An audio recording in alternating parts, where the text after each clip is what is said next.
civility throughout this hearing. For the safety, security, and comfort of all our attendees, please note the following guidelines. The committee chair maintains control of these proceedings and establishes the following expectations. Signs and placards are not permitted in the hearing room. Verbal outbursts, shouting, or disruptive behavior will not be tolerated.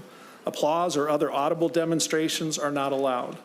For safety reasons, and folks, this includes the fire marshal, standing or sitting in the walkways or aisles, or standing or obstructing at your chair is prohibited. If you want, we have a fantastic crew of Sergeant-at-Arms. They will make any accommodation to your seating or needs that you need. Please let us know. The sergeants are at the back of the room. Give us a little wave there. That's one of our gentlemen. State troopers and Senate security are here to ensure everyone's safe. Those that are providing testimony will be given specific time limits of 2 minutes. I had Ms. Dieslin here with her top secret stopwatch. It does not mean that at 2 minutes I start yelling. I would probably wait till 2 minutes and 15 seconds. But we are trying to keep it moving, and I believe we have 25 testifiers, so we want to give everyone an opportunity to be heard on the important matters before the commission. It says in here, failure to comply with these guidelines may result in the removal from the hearing room. Our goal is to have you be here, participate, and feel like democracy is working for you, so I'm not going to read the rest of this. Thank you as we went through this. We'll now go ahead with the agenda. Our first agenda item is approval of the April 1st, 2025 meeting minutes. Members, the minutes are in your packet. Representative O'Driscoll. Mr. Chair, I'll move the minutes from April 1st. Representative O'Driscoll moves the adoption of the April 1st, 2025 meeting minutes. Any discussion? Seeing none, all those in favor of Representative O'Driscoll's motion say aye. Aye. All opposed say nay. The motion prevails and the minutes are approved. Next on the agenda, Senate File 2640, Senator Maye Quade and Representative Nadeau. Representative.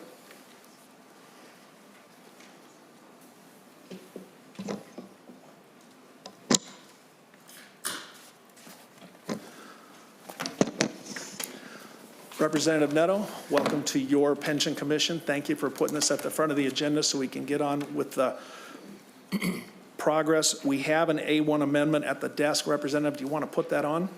Yes, I would like to move the S2640 A1A amendment. All right, Representative Nadeau moves the A1 amendment to S2640. Members, any discussion? We'll have Ms. Lincheski briefly review the amendment. Ms. Lincheski. Thank you, Chair Frentz. The amendment removes the phrase defined contribution from lines 1.4, 1.11, 1.14 and 15, 1.17 and 18, 1.21, and on the second page, 2.2, 2.8, and 2.13. It also replaces plan with program in line 115 and line 1.21. Thank you, Ms. Lincheski. Representative Nadeau renews his motion. Members, are there any questions to the 1A amendment? Seeing none, Representative Nadeau, do you want to make any comments before we put the amendment on? No. All right. All in favor of adopting the A1 amendment, please say aye. Aye. All opposed, say nay. The motion prevails and the amendment is adopted. Representative Nadeau, to your bill as amended. Thank you, Mr. Chair and members. Thank you for hearing Senate File 2640 and House File 2367. This is a bill that reflects and funds the home care worker contract between SEIU, Healthcare Minnesota and Iowa, and the state of Minnesota. Under current law, self-directed PCA, community first service supports, consumer-directed community supports workers are classified as executive branch state employees only for the purposes of collective bargaining. And House File 2367, Senate File 2640 closely match the governor's budget proposal. In addition to the new contract agreement that covers more than 38,000 workers in 4 home care programs, other providers outside of the self-directed programs will also receive similar rate increases. This bill invests $70 million this biennium to fund the proposed contract agreement for SEIU home care workers, and of that figure, $30 million is one-time funding. With that, what's in front of us today, members, is just Section 1 and Section 14 of this bill. And with that, I will turn it over to my testifiers, and we'll start with Jennifer Ziegler. Thank you, Representative Nadeau. Nice job. Ms. Ziegler, if you could please introduce yourself and present your testimony. Thank you, Chair. My name is Jennifer Ziegler. I am the Enterprise Director of Labor Relations at Minnesota Management and Budget. During contract negotiations, the state and the union agreed to create the infrastructure for a retirement program. This contract does not create or fund a retirement plan. It merely provides the structure to establish a retirement program at some point in the future if negotiated and funded by the legislature. The contract provides for an investment of $350,000 to create a joint state and union entity that would be the venue for a retirement program. This infrastructure was modeled after an existing program for home care workers in the state of Washington. You should have some materials on that plan in your packet. I would also like to provide some important additional context related to the description of the trust in the memo in your packets.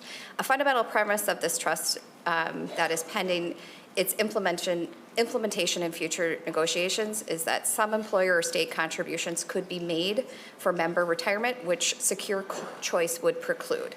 Again, no public funds could be put to this purpose before a future act of the legislature to appropriate them. Finally, the memo makes some assumptions about a retirement plan that is not yet proposed. No specific retirement plan here is proposed. Rather, it's just the structure that is being built. Thank you, Ms. Ziegler. Appreciate that very much. Is it Mr. Cryan? Yes. Mr. Cryan, welcome to LCPR. If you could please introduce yourself and present your testimony. Chair, friends, and members of the commission, my name is Philip Cryan. I'm Executive Vice President of SEIU Healthcare Minnesota and Iowa, a union of more than 55,000 workers in hospitals, clinics, nursing homes, and self-directed home care. In our negotiations with the state that you just heard about from MMB this past winter, our members made securing retirement benefits one of their top priorities. Given the state's budget situation, we were not able to make the breakthrough that we hoped for on funding a retirement benefit. But we did reach agreement to take the first steps together to build the infrastructure that a retirement benefit would require. We carefully reviewed the available options currently in Minnesota, and we also looked at what has been done elsewhere in the country. And we found that there's just one state, Washington, where self-directed home care workers like the ones we represent here in Minnesota have a similar employment structure and a retirement program.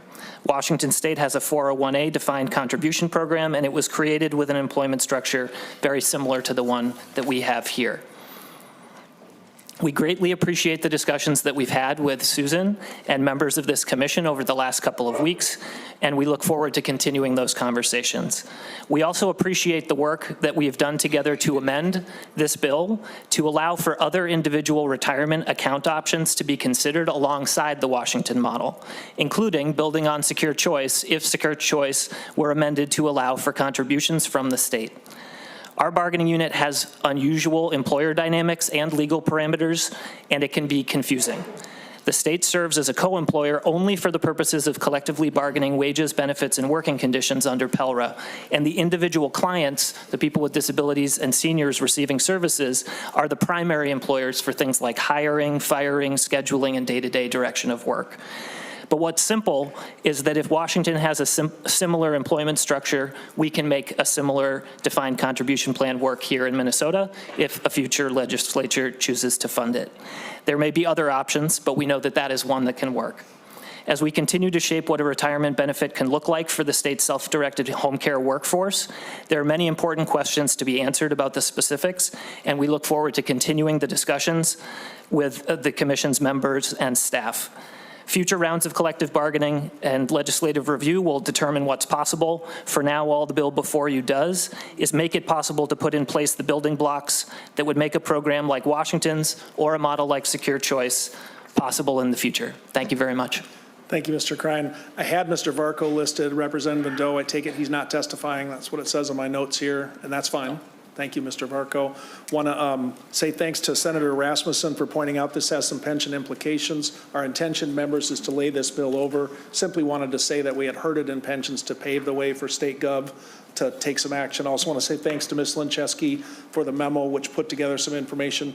Senator Rasmussen, do you want to be recognized? Senator Rasmussen. Thank you, Mr. Chair, and I do also appreciate the opportunity to have this bill in front of the commission as well. And I think it's just important that even though it's not directly related to a state-run pension plan. It is going to have state involvement in individuals' retirement, and so I think it's important for the Pension Commission to have a chance to talk about this. I guess one question that I had on this proposal is just, I'm trying to, I guess, better understand what it is and why SEIU wouldn't be able to just do a multi-employer pension plan like that we typically will see, and why this structure is needed, why this bill is needed. Thank you, Senator Rasmussen. Mr. Cryan, do you want to try that question? Sure. Mr. Cryan. Chair Friends and Senator Rasmussen, to the question, thank you. We'd considered lots of options in our collective bargaining with the state for what could be possible. As I mentioned, the employment structure is unusual here, where the state is a co-employer only for the limited purposes of bargaining wages and benefits under PELRA.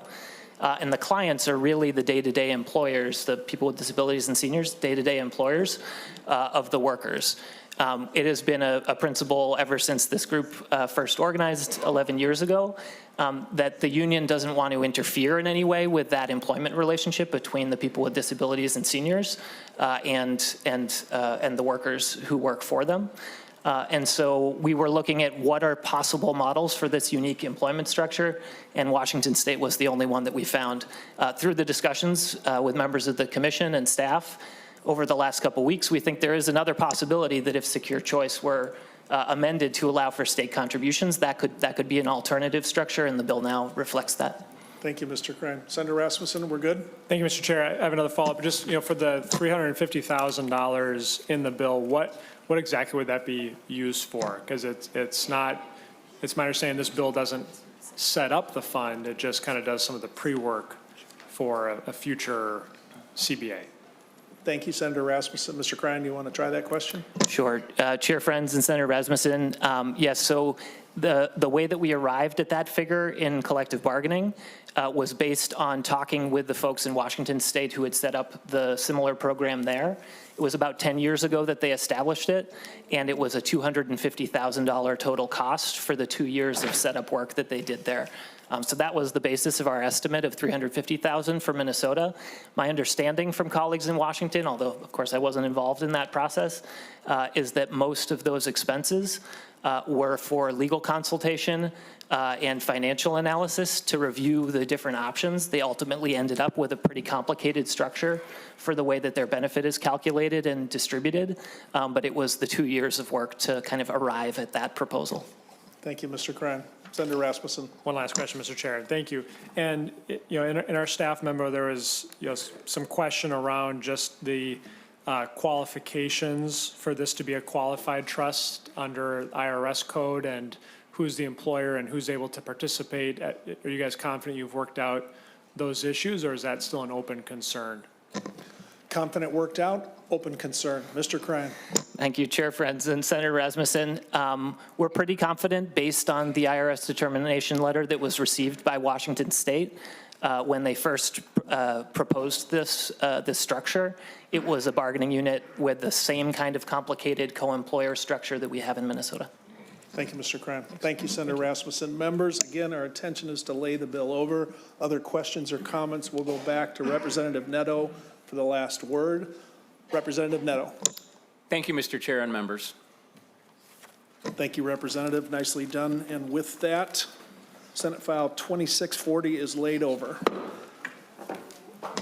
Members, we're going to start hearing bills related to teacher retirement. Our intention is to get the best possible information on retention, recruitment, and providing the principles of the Pension Commission to our educators. You may notice a couple of them are here tonight. We're going to go first to Senator Gustafson's bill, Senate File 2000, and Representative Wolgamott, House File 1582.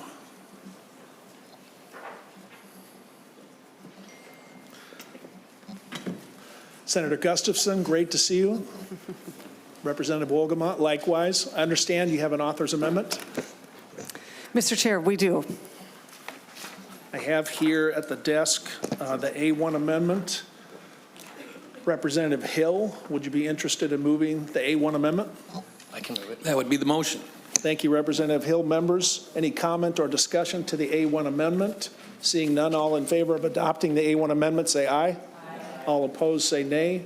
The motion prevails. The amendment is adopted. I also have a 2A from Senator Pappas here. Senator Pappas, do you want to offer the 2A, or do you want to let Steph go ahead? I certainly can to offer the 2A amendment, but I would like to have staff explain it. All right, let's do this. Ms. Lincheski, if you could walk us, or Ms. Wilson, sorry, would you walk us through the 2A amendment? Thank you, Chair Frentz. The 2A amendment works to add in St. Paul Teachers Retirement Fund Association into the bill. Specifically, the amendment reduces the percentage by which a normal retirement benefit is reduced when a member of St. Paul Teachers elects to retire early. Specifically for ages 59 through 64, it's reduced from 7% to 5%. It also removes the early retirement factors for members that retire early and before July 1st, 2019. Increases the COLA from 1% to 1.5% beginning January 1, 2026. Again, that's for members of St. Paul Teachers. And then it also removes the COLA delay for members of St. Paul Teachers. Thank you, Chair Frentz. Thank you, Ms. Wilson. Members, commentary, discussion on the 2A amendment? Seeing none, Representative Wolgamott, do you want to speak to the amendment, or Senator Gustafson? Mr. Chair, Senator Pappas, members of the commission, Senator, thank you for bringing forward this amendment. I view it as a friendly amendment. We are here tonight to fight for better compensation for all teachers throughout every corner of the state of Minnesota, including those in St. Paul. I view this as a friendly amendment. Thank you, Mr. Chair. All right, thank you, Representative. Senator, any further comment, or friendly to you too? All right, thank you, Senator Gustafson. Members, all in favor of adopting the A2 amendment, say aye. Aye. All opposed, say nay. The motion prevails, and the 2A is adopted.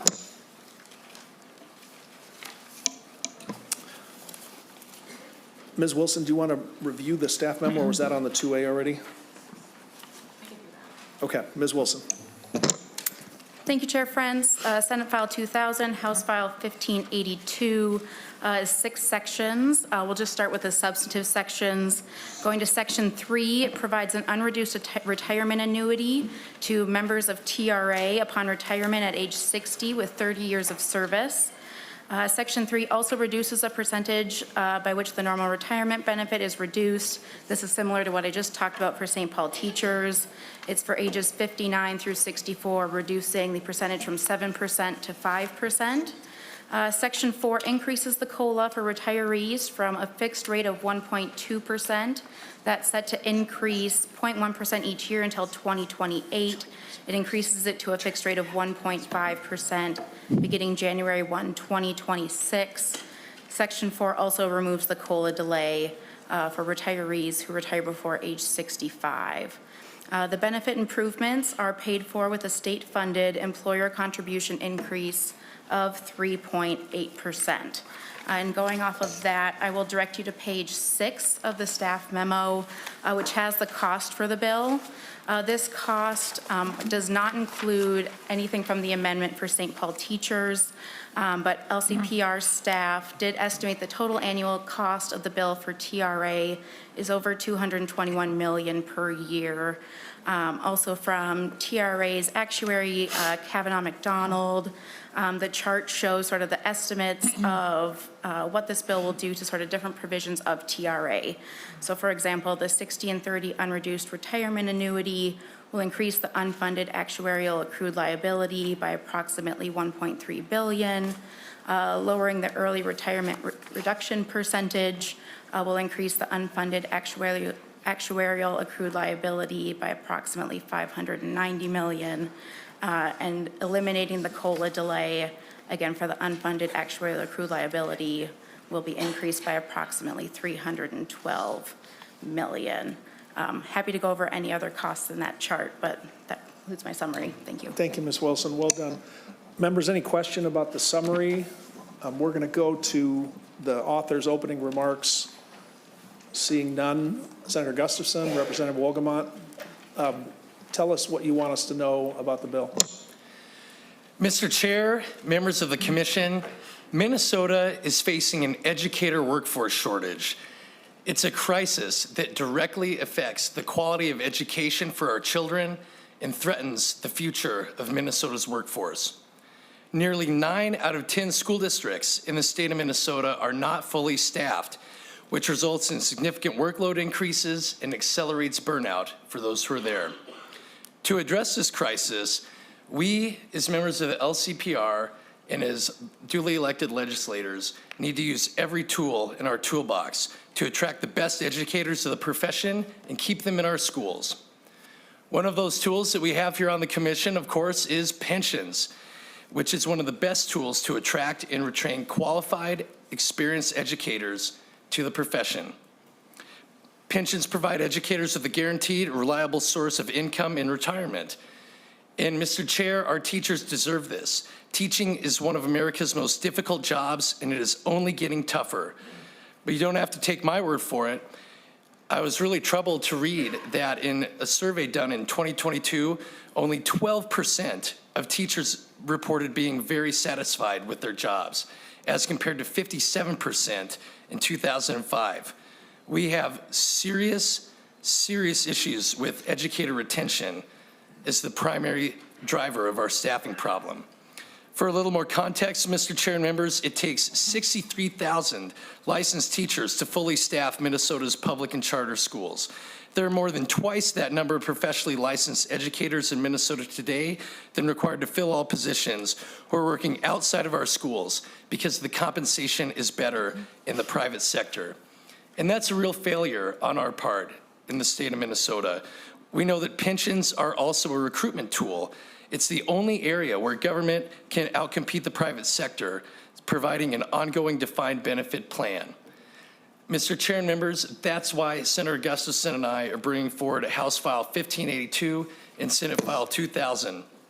As was mentioned previously by our esteemed staff, the bill before you would provide an unreduced career rule of 60 years of age and 30 years of service.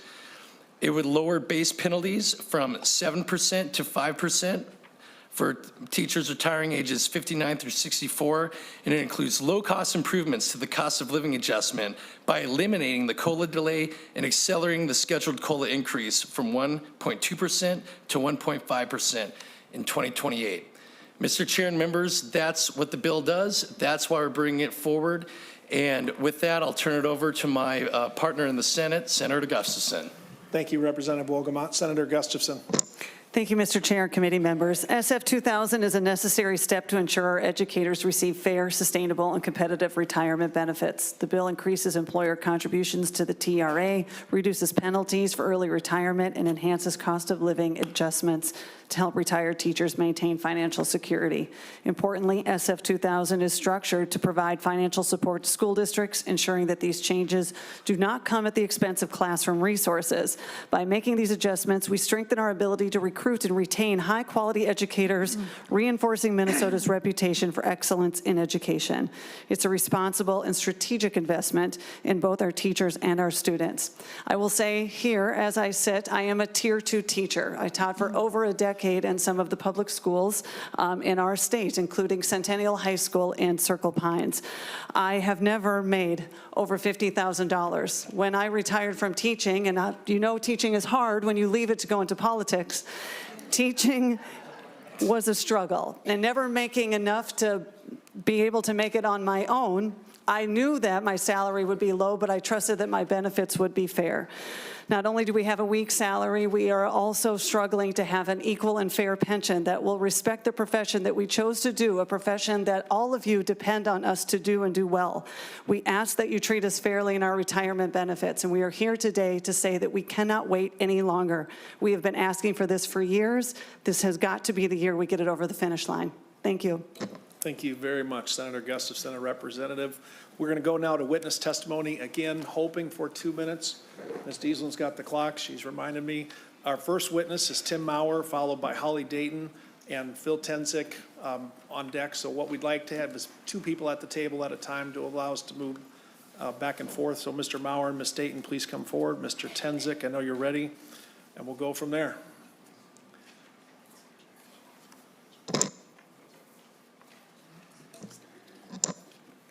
We'll bring another chair up soon.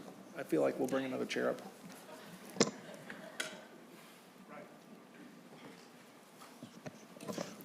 Mr. Maurer, nice to see you again. If you could please introduce yourself and present your testimony. Thank you, Chair and members. My name is Tim Maurer. I'm the Executive Director of the Teachers Retirement Association. TRA is the agency responsible for administering the defined benefit retirement plan for Minnesota's public educators. I'd like to start by saying thank you for the opportunity to speak to you all today. The topics being discussed tonight are important to the members of our plan. They're important to the TRA fund, our state, and our Board of Directors feels the same way our Board of Trustees. Over the past several years, the TRA Board has discussed at length the role pensions play in recruitment and retention of teachers, the need for a more robust career rule, and the value of post-retirement adjustments. As part of these deliberations, the TRA Board has reviewed numerous options for increasing benefits and evaluated those associated costs. That last element, evaluating the associated costs, is especially critical because the TRA Board must fulfill their fiduciary responsibilities to ensure a healthy pension fund. Last Friday, the TRA Board held a special meeting to discuss pending legislation that could impact TRA member benefits, and the Board supports the Board supports benefit improvements provided the costs are fully funded and not absorbed in the fund. I ask that you keep this position of support in mind as you consider the bills on tonight's agenda. And again, thank you for highlighting the importance of our pension fund and giving me the opportunity to speak tonight. Thank you, Mr. Maurer. Next, we have Holly Dayton with Phil Tenzik to follow. Ms. Dayton.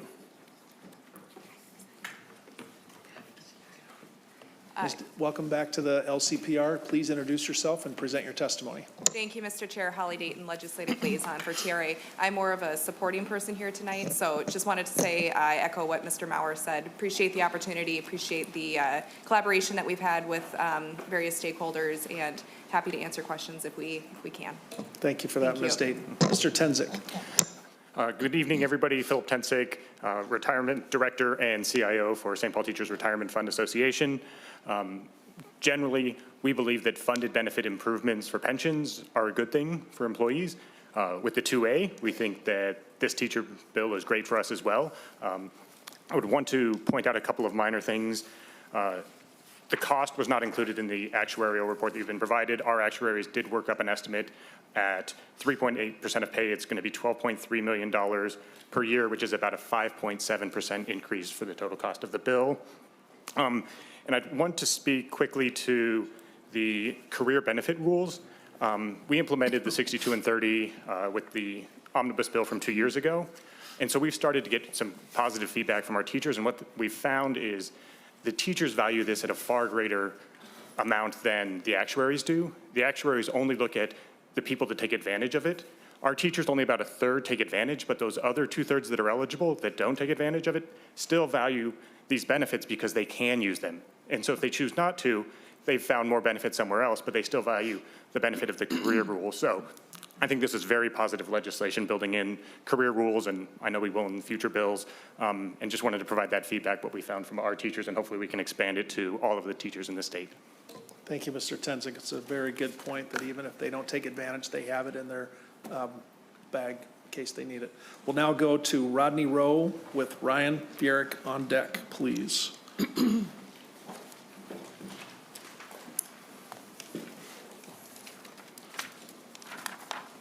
Mr. Rowe, welcome to the commission. If you could please introduce yourself and present your testimony. Good evening, Chair, friends, and members of the LCPR committee, and I would like to thank you for this opportunity to testify before you this evening. My name is Rodney Rowe, and I'm an elementary teacher on leave from the Worthington, and I currently serve as the Secretary-Treasurer of Education Minnesota, the state's largest union. And over the past few months, you have heard from thousands of teachers, and it is clear that improving pension plans is one of the Minnesota teachers' top priorities. There's never been a more difficult time to teach than right now. They are underpaid, along with facing double-digit increases in healthcare costs in the most recent years. They work countless hours of overtime without any additional pay, and they do so much more. It's no coincidence that as teachers struggle to support their own families, 9 out of 10 schools can't fill open teaching positions. Teachers are essential workers in every one of our communities. They support our families every day, and it's time that Minnesota invests in them the way that they deserve. Pensions are a public good. They're a benefit that workers fought for decades ago to ensure that they would have financial security after years of service in challenging professions. Teachers' pensions can be also a powerful tool, especially as young professionals today are increasingly concerned about their financial futures. We need to ensure that teacher pensions are able to become that recruitment and retention tool that they were always meant to be. Teachers are leaving the profession to build retirement plans in other fields. Young people who would have pursued teaching are choosing other careers, having heard that teaching isn't financially sustainable. Some teachers who once encouraged students to become an educator are now advising against it because they have lost the hope that the financial support teachers need will ever come. We need to create a pension system that attracts new teachers, it helps retain those already in the profession, and it provides them with the secure retirement they have earned after doing one of the most challenging and important jobs in our society. We can achieve this together, but we need every legislator to recognize the urgency of this issue and commit to a serious financial investment by the state. Pensions are costly and we can't change that, but if you care about teachers, the future of our public education system, and addressing the educator shortage, the financial commitment is worth it. Thank you for your time today, and I urge all of you to support this bill. Thank you, Mr. Rowe. Mr. Furyk, and then on deck would be Ternisha Burrows. My name is Ryan Furyk. I'm president of Education Minnesota St. Francis, and I've been teaching for 19 years. I've been very lucky to co-chair Education Minnesota's Pension Advisory Group, which includes 26 incredible educators from all across the state who have devoted countless hours of their free time to organizing and advocating for improving educator pensions. One of my members recently shared a story that really underscores the need for pension improvements. She has worked in our district for 33 years. Her husband recently diagnosed with Parkinson's, and all she wants to do is spend time with her family before the disease ravages his body. However, due to the excessive penalties imposed for retiring early, this woman cannot retire to care for her ailing husband while still maintaining a pension that is sufficient to live on. She has put in her time. She deserves better. Educators should not have to choose between caring for their families now and their financial health later. Educators should not have to work a second and third job their entire careers, only to continue to do so in retirement. Even through all these hardships, we continue to show up day to day to do our absolute best for students. But I cannot underscore how much more difficult our job is and our ability to meet student needs has become as fewer educators have been in the building. With 9 in 10 schools impacted by the educator shortage, every elected leader in our state should be working on a plan to fix this. Pensions are how we should address it. Pensions are the direct-to-educator investment from the state of Minnesota, and our educators need that investment now. State legislators are the only leaders in the driver's seat on this issue, and they're the only ones who can grab the wheel and turn us in a better direction. We must continue to find improvement in this work. Minnesota students deserve it. Thank you. Thank you, Mr. Furyk. Next, we have Ms. Burrows. Ms. Burrows, welcome to LCPR. If you could please introduce yourself and present your testimony. And meanwhile, Dr. Marcia Wyatt would be on deck. Ms. Burrows. Thank you. Thank you to the LCPR for the opportunity to testify. I am Ternisha Burrows. I am a Tier 2 educator. I am the Osseo local president and a math teacher of 23 years. I am here because while Minnesota's educators take care of students, we need a pension that takes care of us. Teacher support is student support. We cannot support our students while our educators are underpaid and undersupported. Drawing our pension should feel like a bright future, something we look forward to in the hard moments. Our pension should be a message of job well done, the reward for the work we put in for students over the years. Our pension should make me feel glad that I pay over $700 every paycheck into it for years, just so I can have a well-deserved retirement to spend with my family. We should not be put in a position where we need to work a second job after we retire from this job just to make ends meet. As our state works to break down barriers of racism and sexism, pensions are the only one tried and true builder of generational wealth for Black women and people of color like me. A strong public pension system gives financial security to systemically underinvested populations who have historically faced injustice and inequality as long as we've existed. Improving our pensions will also continue to build an educator workforce as diverse as the generation of students we serve. Our students deserve to see themselves reflected in their teachers. We are here today because educators care deeply about this profession. We love our students. We love our schools. We know that teachers invest their time, energy, and entire selves into our classrooms and our students. In return, we are asking Minnesota to invest in us so that we can keep helping our students. Educators know that we can make changes we see in the world today, but we cannot do it alone. We need our legislators, leaders like you, to stand up and have our backs. We need you to pass improved pension for all teachers who give everything they have to provide all of our children with an excellent school education. Let's work together to improve pensions for every teacher working today and every teacher in the future. As a committee, I urge you to pass Senate File 2000 and House File 1582. Thank you. Thank you, Ms. Burrows. Next, we have Dr. Marcia Wyatt, and on deck would be Heidi Simons.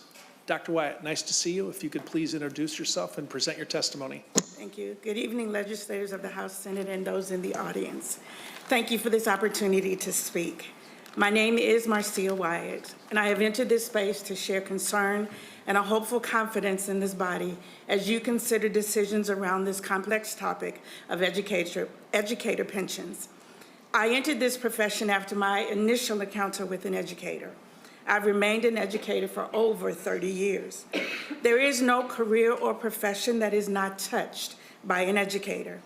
This profession that impacts all is one with many daily challenges. Yet, despite those challenges, educators consistently show up being knowledgeable, patient, supportive, engaging, dedicated, helpful, caring, inspiring, resourceful, and adaptable. This profession is also facing another greater challenge, a shortage of individuals entering into our college programs or even grow your own programs to carry on the important work of educating our future. In my over 30 years, I've experienced losing colleagues who have become disheartened. They leave to find other professions that respect them in confidence of their skills and knowledge, but also their financial value. With a better pension, we can retain mid-career educators in the classroom and encourage others to enter our profession. I have yet to encounter an educator who is not making sacrifices, whether these are monetary, emotional, physical, and family. There is an investment that educators make into the lives of their scholars and families, and as educators, we are asking for that same investment. Provide a flexible retirement that allows educators time with their families. Again, thank you for this opportunity.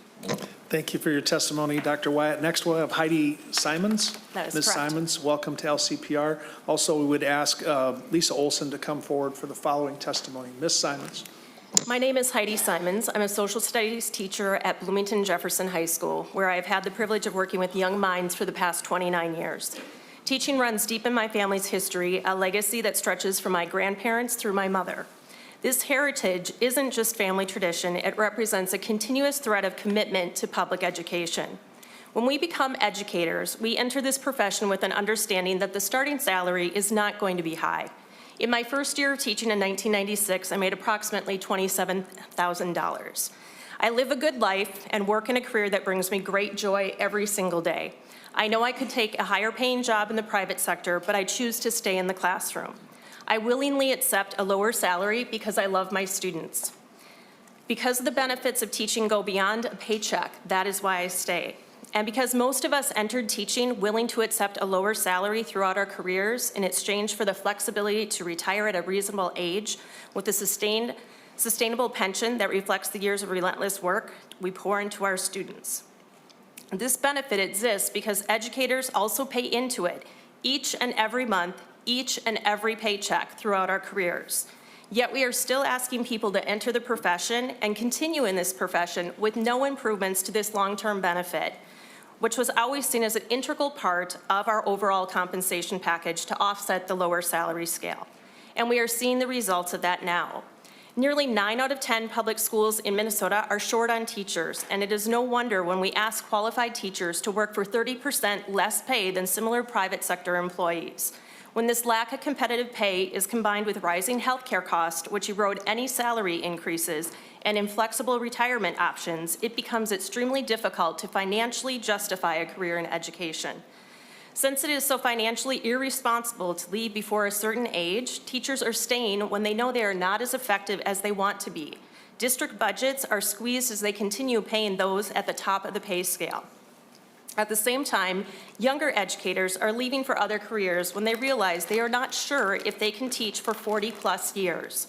Even though so many of us love the job, love our students, we consider leaving education, and many of us do.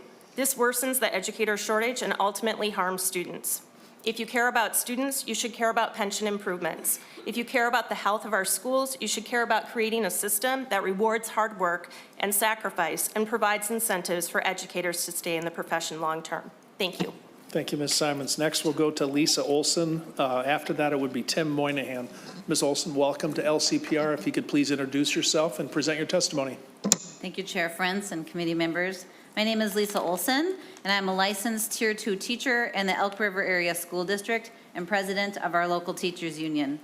I am also co-chair of Education Minnesota's Pension Advisory Group, which is made up of educators with teachers throughout the state who are committed to securing pension improvements for all Minnesota teachers.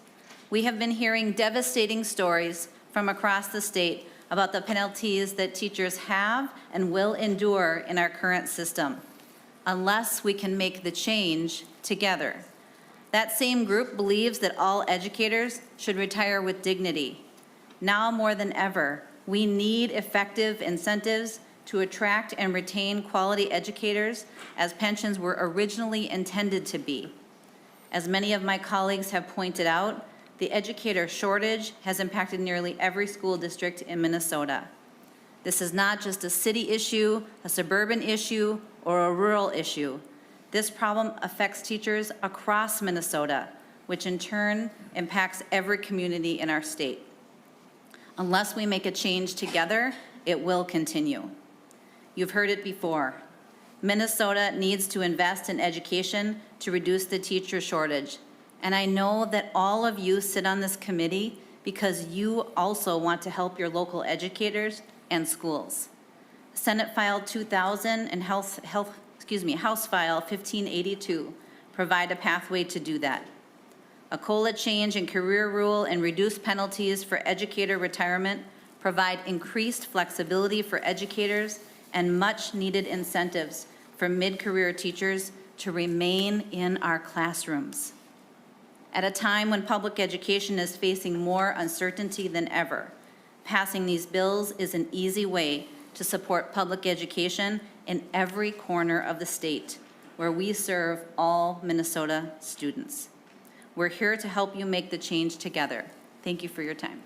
Thank you, Ms. Olson. Now we'll have testimony from Tim Moynihan, followed by Lonnie Duberstein. Mr. Moynihan, welcome to the Pension Commission. If you could please introduce yourself and present your testimony. Good evening, and thank you, Chair Friends and Commission members. I am Timothy Moynihan, Vice President of the and Vice and Legislative Co-Chair, back again to advocate for retired educators in Minnesota. It's been a while, but the longtime members before me here have heard our message many times. But I think it bears repeating. Before I do that, though, I'd like to lighten a little bit and say thank you to these two teachers that are sitting to my right for bringing this legislation to the fore. because it's been a while since we've seen anything like this. And I'd also like to thank Representative Nadeau behind the table, who happens to be a former student of mine. I'm most proud of him. So my hat goes off. Now, many of you have heard us make these statements, sorry, that teacher recruitment and retention are linked with strong retirement benefits, that pension benefits are best delivered when funds are fully funded, that adequate COLAs are the way that pension retirees live their retirements well, that ongoing investments in pensions benefit retirees and indirectly the communities in Minnesota where they live. You've heard us say that linking COLAs to the CPI for ongoing adjustments is a best practice that we've learned from our colleagues in PERA. REAM has advocated for all of these things for many years. They speak to our message for pension health, pension sustainability, and drive the capability of Minnesota's pensions for delivering the promises made for a retirement with dignity. 2025, today, we are here, part of and witnesses to a historic effort to create a career rule that incentivizes teachers to embrace their careers as educators. Bills on the agenda today are focused on honoring teachers for their contributions, delivering a first-class education to the children of Minnesota. Only one of the bills addresses the sacrifices of TRA retirees. Mr. Moynihan, we're hoping to stick on schedule. If you could work towards wrapping it up, please. Yes. I've always had trouble getting there before the bell. Don't get me started on my history. We support the bill, Senate File 2000 and House File 1582. But we feel compelled at this moment in time with what's going on in our nation to realize that we don't have pensions and business as usual. There are many reasons why not, and not enough reasons why to go forward. That is why I urge the commission members today to take an initiative to form a work group that will meet in the interim time with pension experts, pension staff, stakeholders, SBI, and research specialists to take on the task, to formulate an actionable plan for the issues that we will face, to bring it forward and to implement it in law. Some of you have already made efforts in this regard, and please know there are models for us to look at how we can do this. We need to do what's needed for our state. We don't need to conduct another study. We need to go forward with a course of action. We stand ready to join in the effort. Thank you for listening. Thank you. We'll now go to Lonnie Duberstein with Jason Savage on deck, please. Did I say that right, Mr. Duberstein? Yes. Thank you. If you could please present your testimony for a couple minutes, that would be great. Chair, friends, and commission members, and Senator and Representative, thank you. I am Lonnie Duberstein, a retired Roseville teacher, a past president of REAM, and a current president of Roseville REA. Thank you for allowing me to speak. REAM has engaged with the LCPR members and other legislators for many, many years. REAM is a nonprofit, nonpartisan volunteer association comprised of thousands of retired public school employees living in every legislative district in the state. Since 1954, its mission has been to advocate for preserving and enhancing Minnesota's public pension system. A fair, earned, and secure retirement benefit is crucial for prospective school staff. Our state has long been recognized for its excellence in education, and it will continue to be perceived that way if current and future employees can envision a secure future upon retirement. With that thought in mind, I speak today for those colleagues continuing to perform their magic in their classrooms and those prospective educators contemplating their future in education. Unfortunately, as you are well aware, Minnesota has a two-tier teacher classification system based on a teacher's hire date. To say that Tier 2 teachers are unhappy with this intergenerational difference is putting it mildly. Their voices have become thunderous, showing their displeasure with the current retirement guidelines. As mentioned before, data shows that Minnesota school staffing shortage is at crisis levels. More must be done to recruit and retain high-quality educators, for which Minnesota is known. The Minnesota legislature must explore ways to keep public pensions secure and inflation protected with adequate post-retirement adjustments. Doing so would encourage more people to consider giving themselves to the life of an educator, knowing their hard work will be appreciated and later rewarded. Therefore, the Retired Educators Association of Minnesota strongly supports Senate File 2000 and House File 1582, which aim to increase recruitment and improve retention of current and future Minnesota educators. Thank you, Commission, for this opportunity to speak. My closing gesture and message, attributed to Spock of Star Trek fame, would seem very appropriate when considering employment and subsequent retirement that we all wish to live long and prosper. Thank you, Mr. Duberstein. We'll go next to Jason Savage, and on deck would be Katie Dickerson. Mr. Savage, welcome to the committee. If you could please introduce yourself and present your testimony. Senator France, I appreciate being here. My name is Jason Savage. I'm a high school principal in Pillager, Minnesota. And I had a heart attack last spring. I'm coming in on my retirement year. It's not really my retirement year. I'll only turn 60, so I got out 2 more years to get to 62, but I luckily have saved well and done well, and I have a supportive wife. So de-stressing myself, I thought, was probably the most important thing to roll over into that. But what I'm about to talk to you about is the ugly truth about pensions for Tier 2 teachers. And I think you need to hear the ugly truth of it. The ugly truth is, when I hire somebody, and that's part of my gig as a high school principal, is I hire people. When I hire them, they're going to pay for 3 pensions, okay? They pay for 100% of admin officials and employees' pension, okay? They pay for pretty much all of their pension, and they pay for all the leftovers from Tier 1 when that was underfunded. Okay, so welcome to Minnesota, new teacher. You got the worst of those 3 pensions. When I talk about the admin pension, they don't pay anything out of their salary, 0%. Okay, when a Tier 1 teacher was there, they were paying 5%, maybe 5.5%. Okay, now we're going to be paying 8% out of that young kid's salary, and we're not paying them that much. Okay, it is wrong.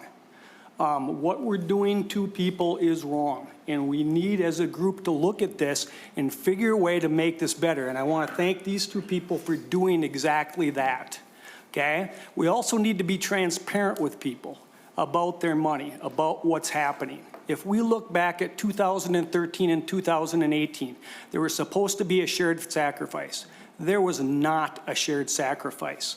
Here were the things that were supported by, when you look back, that TRA board that supported that was made up of Tier 1 people, okay? They didn't have to live with the pension they were creating. But what they did was they raised contribution rates, they increased early retirement penalties on Tier 2, they eliminated deferred augmentation, they delayed COLAs till 65, and they created a penalized career rule. Sweet. It's sweet if you don't have to live with it. Mr. Savage, we're at 2.5 minutes. Yep, I I'm understand good. you're making good points about generational equity. These are the kinds of things the Pension Commission is asking. I'll give you a few more minutes, a few more seconds if you like. But folks, this is the discussion that they'll be talking about in 20 years, which is what choices do we make here? How does it affect those teachers in 20 years, and who's paying for what? Mr. Savage? Yep. Got a few more seconds. Fire away. I just want to thank the people up here that are supporting Tier 2 pension reform, and thank you very, very much. It's appreciated. Thank you. Could have taken more than that, No, but now it's done now. Appreciate that. We now have Katie Dickerson and then Vicki Pennick. Ms. Dickerson, welcome to LCPR. If you could please introduce yourself and present your testimony. Thank you, Chair Friends and members of the Commission. My name is Katie Dickerson, and I've been an educator for over 30 years. Coming from a long line of educators, when I decided to go into education, into this field, I knew two things beyond my love of teaching. One, my paychecks would not be equivalent to corporate America. And two, it was well known teachers were taken care of come retirement. Never did I imagine I would be fighting to receive my full pension after teaching over 3 decades.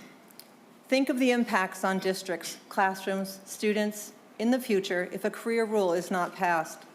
Districts will continue paying those at the top of the salary scale.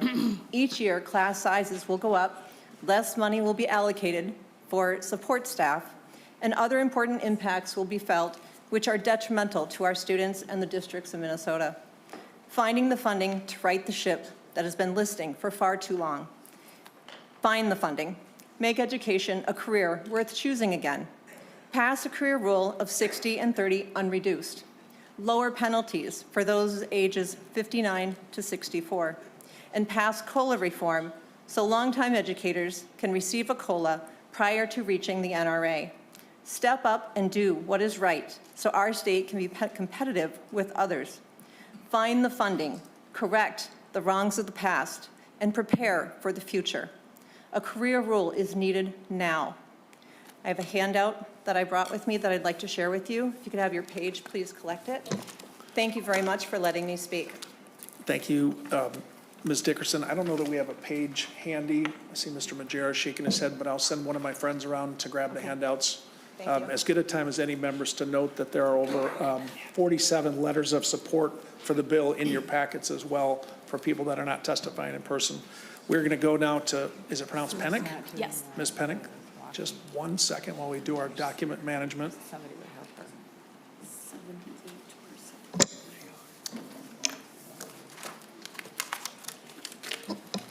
Thanks, Ms. Dieslin. Ms. Pennick, thank you for your patience on 2 levels. Please introduce yourself and present your testimony. Chair, friends, and members of the commission, good evening and thank you for the opportunity to speak. My name is Vicki Pennick and I've proudly served as an educator in Minnesota since 1990. Because of my hire date, I'm classified as a Tier 2 educator.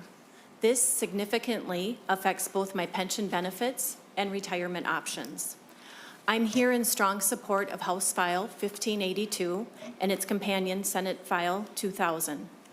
Today, I present to you a petition signed by over 10,000 supporters urging adoption of a 60 and 30 career rule without penalty and a reduction in early retirement penalties from 7% to 5% for educators age 59 to 64 who don't meet the career rule. Minnesota's pension system for Tier 2 educators has fallen significantly behind. As a result, we're losing talented educators who are either leaving the profession altogether or relocating to states that value their service more fairly.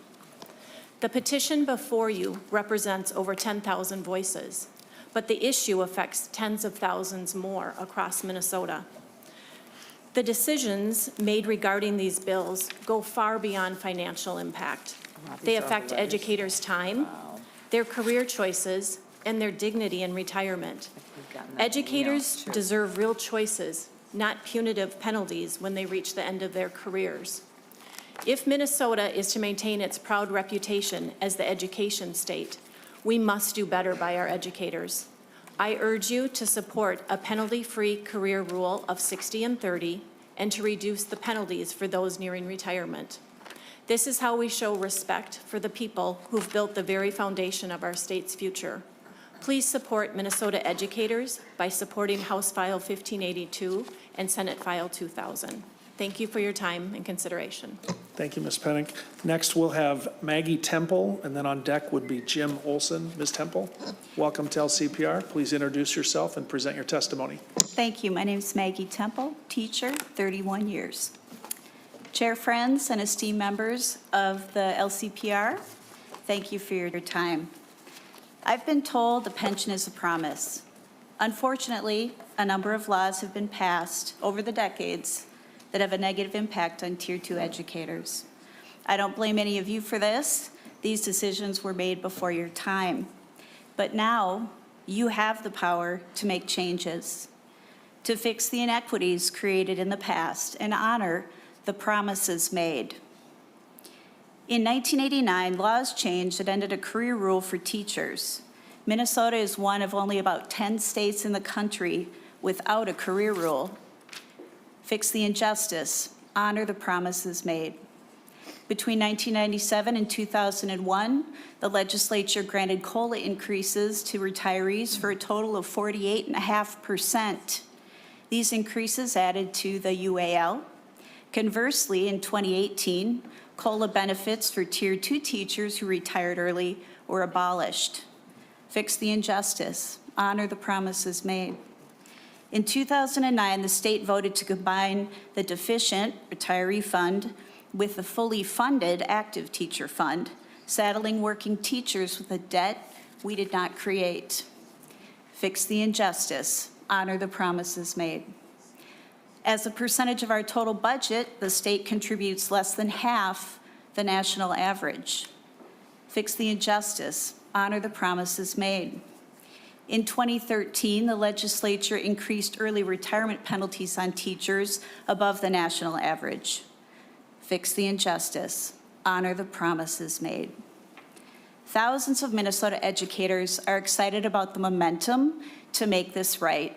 We hope you seize this opportunity to not just say the right thing, but do the right thing. Thank you so much for your time. And I have some copies. We're all teachers. I have copies for you if someone would. All right, thank you for that. Thank you. Mr. Chair. going to be a tier 1 teacher. Representative Lilly. Mr. Chair, I was wondering if Ms. Temple had a famous student. Ms. Temple, do you have a famous I student? actually have had a few. Who would you say is the most famous? Oh, well, Paige, most recently. Yep. Thanks, Ms. Temple. Yeah. Sometimes we take a little, detour here. Representative Lilly, any further questions or comments for the panel? No, that's fine. Big women's basketball fan. That was pretty amazing. Mr. Olson. Yes. Mr. Olson, please introduce yourself and present your testimony.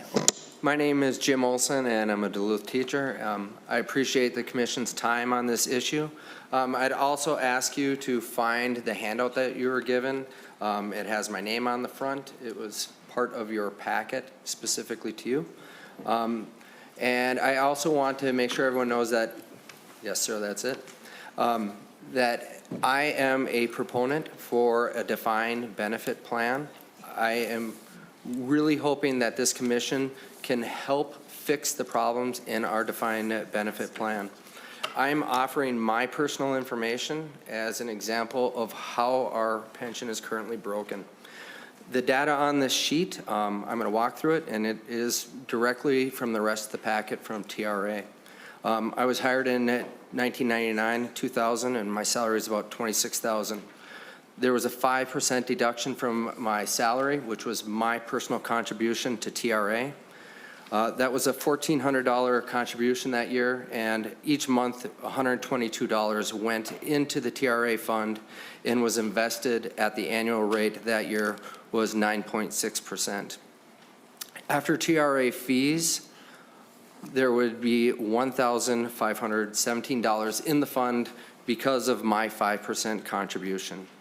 That would continue each year with my rising salary, the annual return rate going up and down each year and compounding all the way to 2024. And you can see on the far right side of 2024, there was $295,000 in the TRA account because of my personal contributions. The following lines are TRA's projections of what my salary would be with a 2% increase, the 8% contribution that is due to go into effect this year, and the TRA annual return rate of 7%, which is what they use. If I retire at age 60, there would be $716,000 in the TRA funds that directly come from my contributions and the investment returns. Please turn to the next page. I would like to show you. Mr. Olson, we're at about 2.5 minutes, so we're hoping to keep it moving, but we do have the chart out here. If you could wrap it up, please. Yep, I will wrap it up right now. You can see that my money is now coming back to me with a 1.5% COLA, and those funds are slowly going down. If I were to die at age 80, there would be still $379,000 in the TRA funds account that come directly from my check, not from my employer's contribution. I'm asking you to fix our broken pension system so that we have a career rule and penalty reductions. Thank you. Thank you, Mr. Olson. Is it Ms. Sealer? Seiler, 50-50. Ms. Seiler, welcome to LCPR. While you're getting ready for your testimony, next would be Steve Klaus.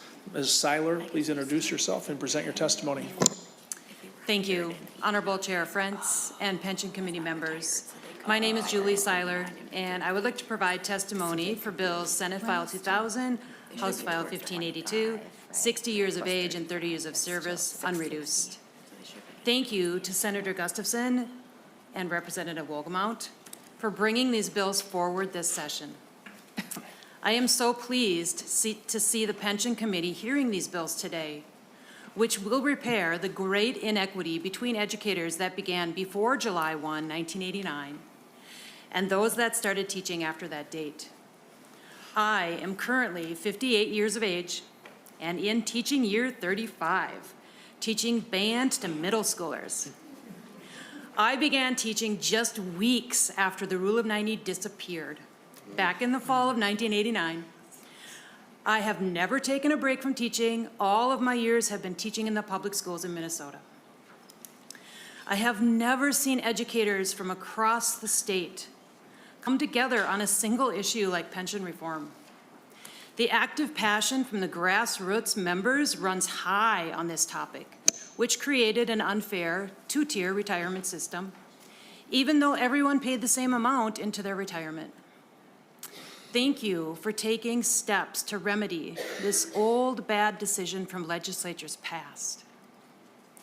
Minnesota public teachers need a career rule on par with our surrounding states.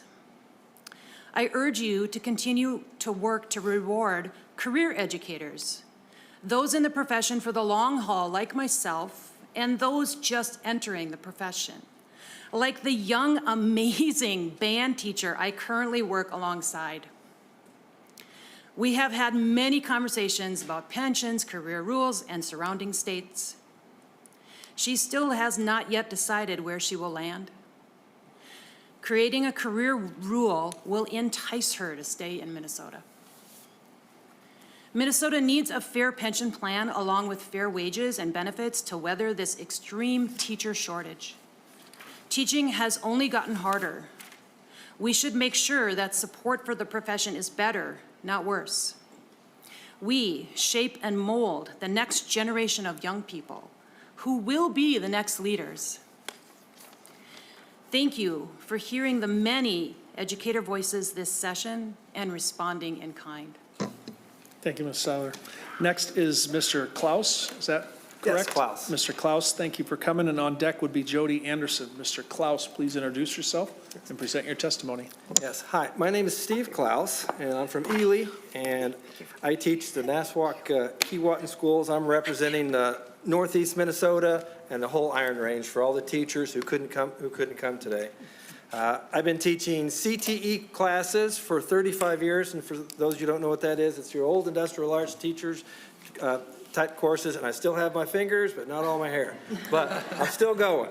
I'm here to ask you that you would help fix our teacher pensions to be able to create the career rule of 30 and 60 and unreduced. We'd love that. And this also, we believe we can help recruit and retain teachers. It's also going to give me some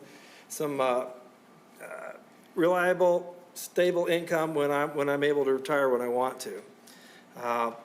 The years have taken toll on my mind, body, and soul, running around chasing these kids, trying to keep them safe.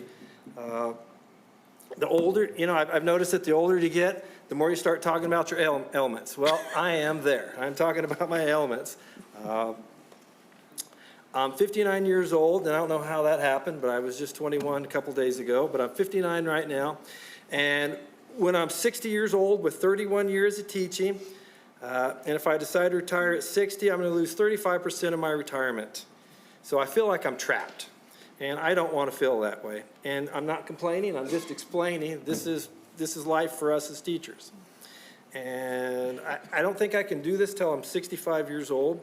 I want to be able to retire on my own terms, and I don't want to become a burden of the state when I retire, take some sort of entitlement. I want to be able to work. I want to be able to get my benefits that I've been paying in for. And I'm going to leave you with this. When I left school, I told the kids where I was going, and they said, "Oh, you're going to go." I said, "I'm going there for you." And they said, "Well, what are you going to go for?" And I said, "I'm going to testify because I want to be able to be able to get some younger teachers." And they said, "Oh, somebody with young, energetic, more energy, new ideas." And I said, "Yes, you get it." So that's why I'm here. And with this whole pension problem, I have a lot of sayings, but this pension problem is like having a rock in your shoe.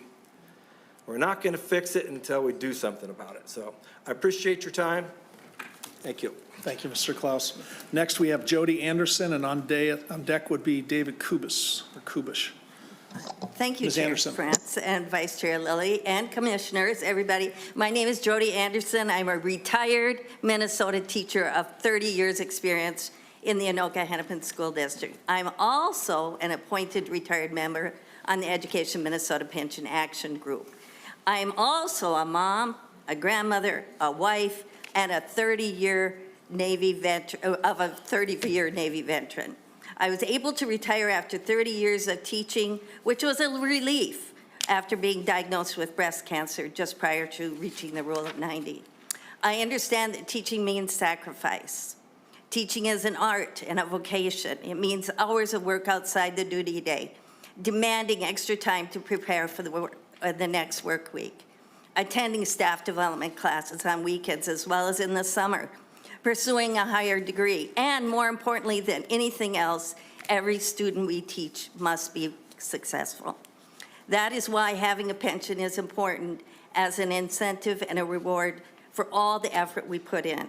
I appreciate my pension even more when I helped teach my grandchild during COVID, and also had the ability to help my mother for almost 3 years before she died. The time was invaluable. Many retirees have the same story.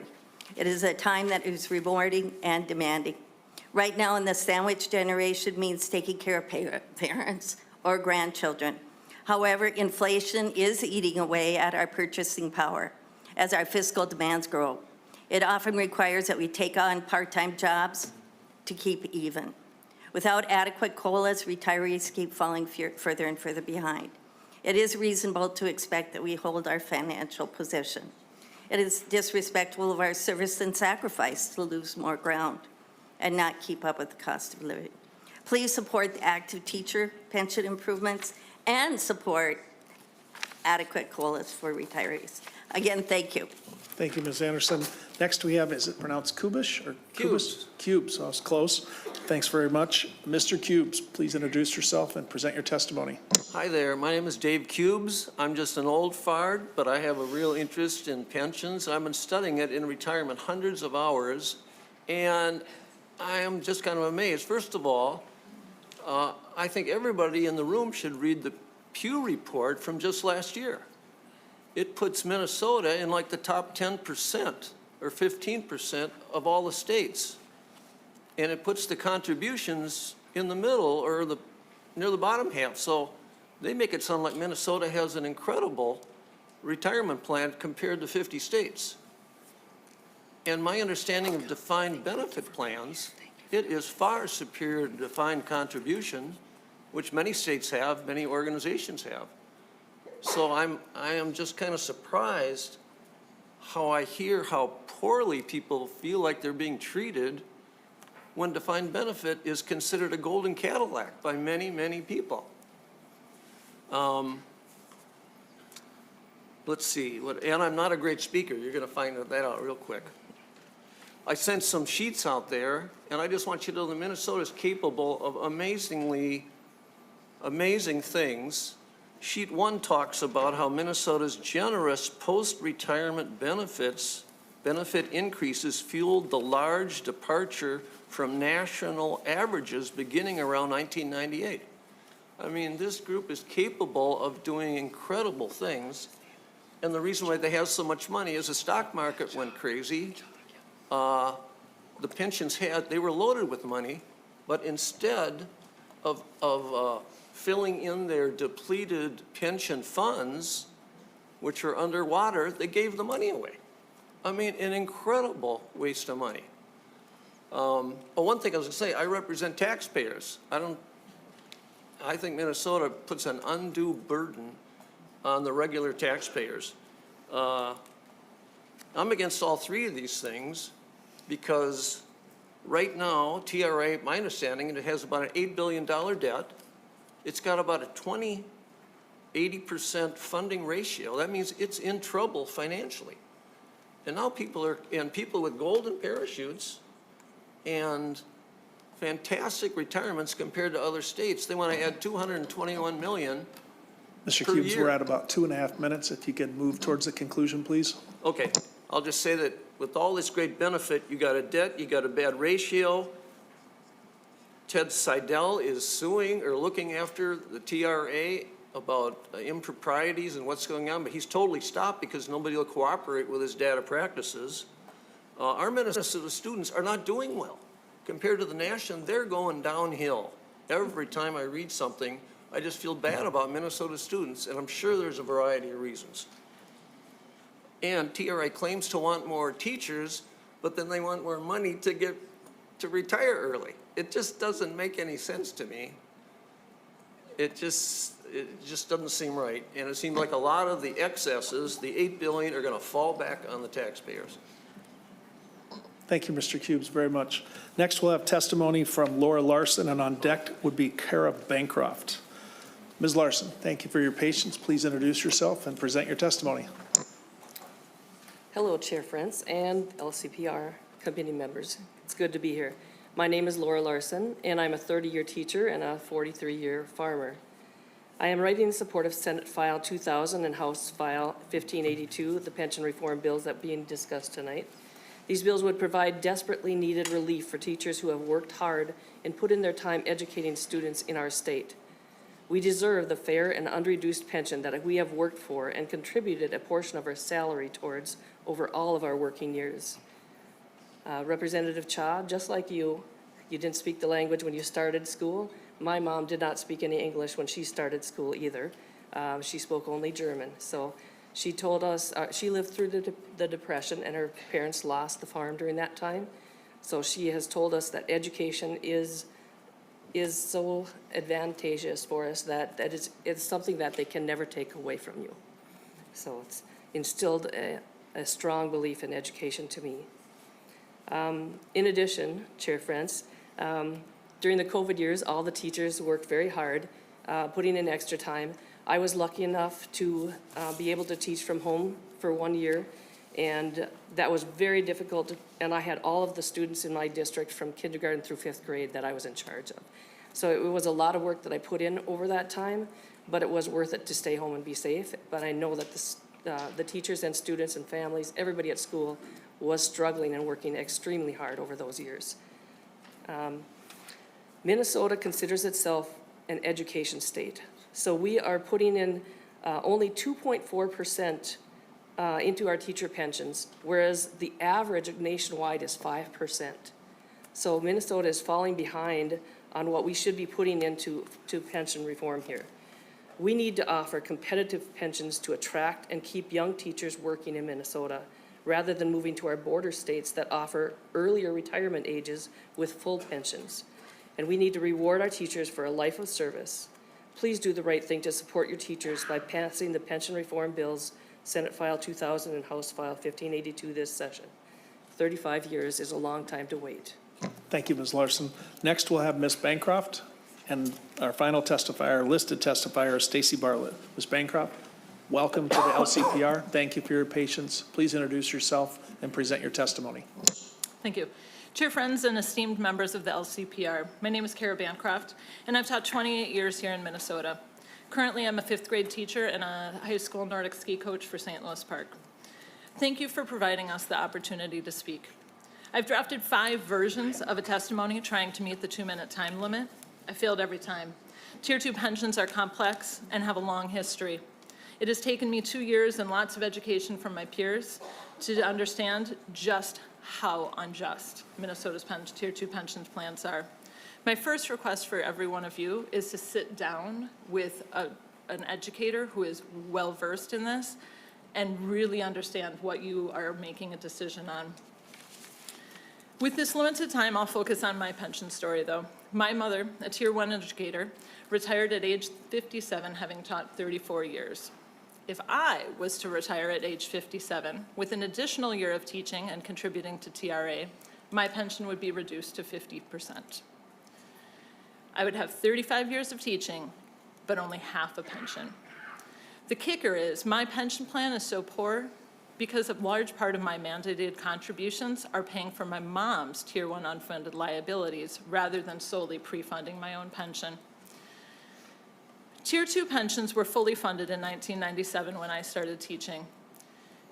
In 2009, TRA active and retired funds were merged, sinking the sufficiency of my retirement fund and bringing a string of legislative changes that stripped my plan of deferred augmentation, increased penalties, delayed COLAs, and increased contribution rates.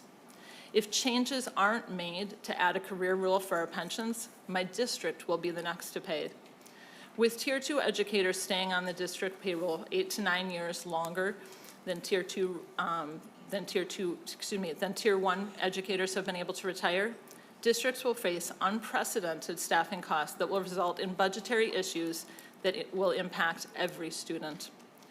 While the legislators sitting in this room did not create these issues, it is now your responsibility to help release the burden that has been wrongfully placed on Tier 2 educators by creating and funding a career rule, decreasing penalties, and reinstating COLAs.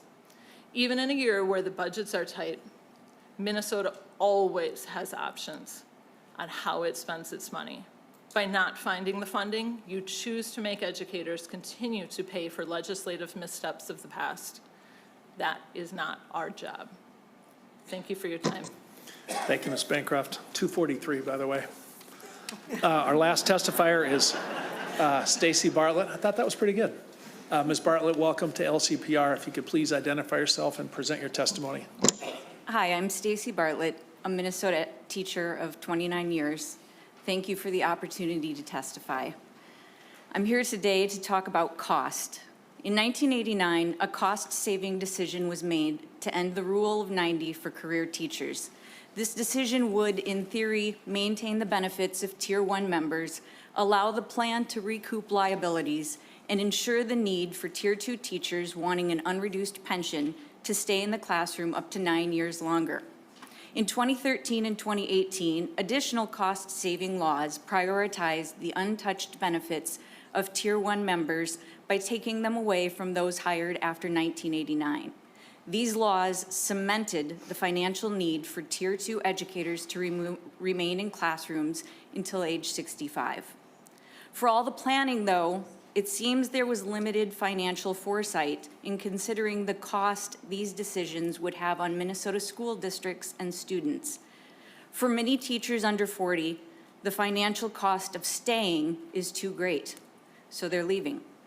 For teachers over 40, the financial cost of leaving is too great, so they're staying. And when these career teachers stay up to 9 additional years, the costs to districts and students are astronomical. In a year of budget shortfalls, the last to be hired will be the first to be fired. And most districts simply don't have the money to hire anyone back, so they won't. And they'll cut other costs too. The cost to students, of course, will be the loss of personalized instructions. And while their bellies may be full, their minds will go hungry. As the quality of and trust in public education in Minnesota drops, so too will the likelihood of successfully securing improvement costs through a levy or referendum, especially if there's a recession. So I beg you, please move forward House File 1582 to create an unreduced career rule of 60 and 30, effectively knocking off 5 years of the financial fallout from the past. I assure you, choosing to take no action will come fully at the expense of a generation of Minnesota students, and the cost of that is simply too much to bear. I do have a handout on the cost of delayed retirements on districts. Thank you for the opportunity to speak. You're welcome. Thank you, Ms. Bartlett. We'll see that that's handed out. Members, that's the end of our listed testifiers. There are 2 letters in your packet submitted by organizations.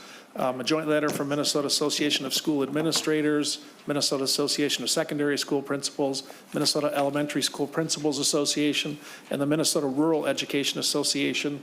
The other organization letter members is from East Central Minnesota Educational Cable Cooperative, submitted by their executive director, Mark Johnson. Moreover, there are 147 individuals who have submitted written testimony. All of that is available in your packets. The testimony is combined into one document, which is in the binders in the room, and you can also see those posted on the LCPR website in case that's an easier route for all of you.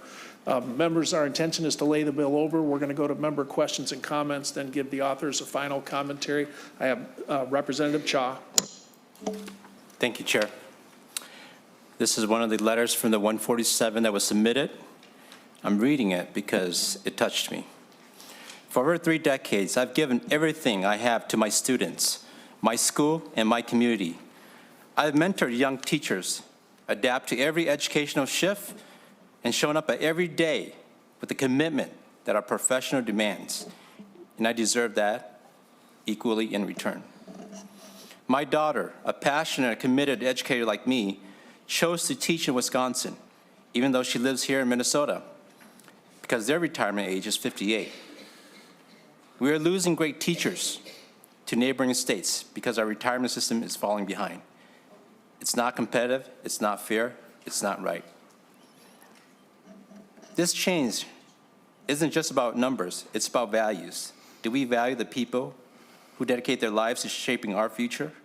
I believe we do, and I hope today you will show that belief with your support. Signed, Robin Knudsen, 32 years, Brainerd School District. Teachers, thank you for coming down here for your testimonies. Thank you for meeting our students where they are. To care about our future is to care about teachers' pensions. My EL teacher in 1981, Shelley Eitman from Webster Magnet Elementary School, is the reason why I am here today, sitting behind this dais.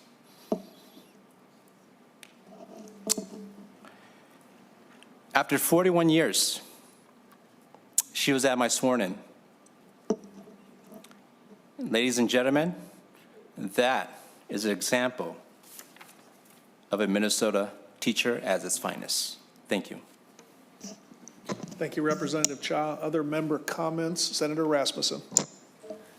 Thank you, Mr. Chair. And I want to start off with gratitude to the educators for engaging on this important topic. And I've really, whether it's been one of my former teachers who visited me today or other conversations I've had back in the area I represent, I really do appreciate teachers engaging on this and their service to all of our communities across the state. And I think I want to acknowledge one thing that I think is really important in this entire conversation, which is that the legislature made a really big mistake in 1989. And that was 36 years ago. And we're still living with the consequences of that bad decision here today and the generational inequities that it created. And so I just say that as a reminder why I think it's so important for members of this commission to think long and hard, to be really thoughtful about all pension policy we have. Because if we mess it up, someone else is going to be sitting here 30, 40 years from now talking about that legislature and why did they do that. And just think about all of the consternation and pain and sense of unfairness that decision made. And so I think that's important to underscore. And I think, Mr. Chair, the teachers here, the people who spoke, the members of the commission, they understand that the challenge with this proposal and other proposals is figuring out how to pay for it. And we've seen over 7 sessions in the legislature, Governor Walz has put exactly, I think, $0.00 towards Tier 2 pension reform.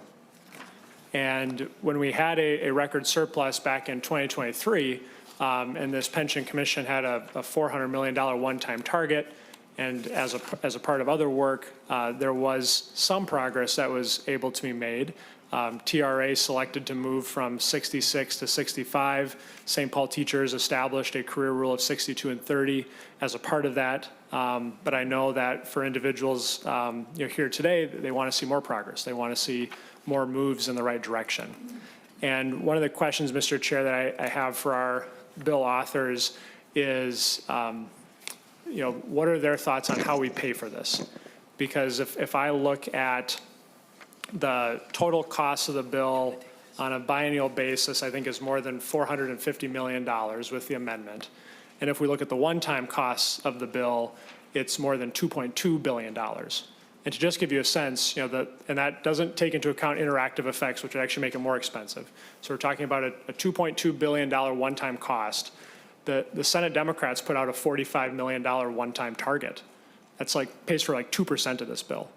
And so, Mr. Chair, my question for the bill authors is, what's your plan to pay for this? How do we make this a reality? And what are your thoughts on moving forward? Thank you, Senator Rasmussen. Authors of the bill, where are you getting the money? Thank you, Mr. Chair. First of all, thank you, Senator Rasmussen, for bringing that up. I will say that this has been a long-time priority for not just me because I'm a Democrat, but also me because I'm a Tier 2 teacher. So I welcome all of the new people to the fight who have been silent on this for some time. I haven't been, and this is part of the reason I ran for office in the first place. I will say that the bill was drafted before targets were announced, but what I'm hearing from teachers is that we need the strongest career rule possible. So, we are open to whatever it is that can make the retirement fair. Again, this was drafted before we had those targets. But I want to be clear that we are mindful of the budget, but that doesn't mean that we can't fund our priorities. And I think that if you look at any one of the versions of the teacher pension bill that are going to be before you, including mine, you will see that it has strong bipartisan support. So while some of us have been fighting for this for so long, we welcome anybody to the table who is willing to help us get to where we need to get. And if that just means the career rule, we'll take it. But we're flexible and open as long as the intentions come with good faith. Thank you, Senator Gustafson. Well said. Representative Wolgamott. Mr. Chair, I couldn't have said it any better than my Senate colleague. Which is what we never hear from the House. We are going to go now to Senator Nelson. Senator Nelson. Thank you, Mr. Chair. This has been a sobering hearing today. And full disclosure, I'm also a Tier 2 teacher, so I understand what we're looking at here. And I just have to reiterate, education is the great equalizer, and the quality of that education depends so much upon our teachers that it's really painful to hear and actually realize that we're losing out on having some of those great teachers in our classrooms because, well, they choose to go other places or do other things. And it is also very sobering to me to see the cost. So the cost to do what needs to be done here is, it does not fit into this budget target that we've been given.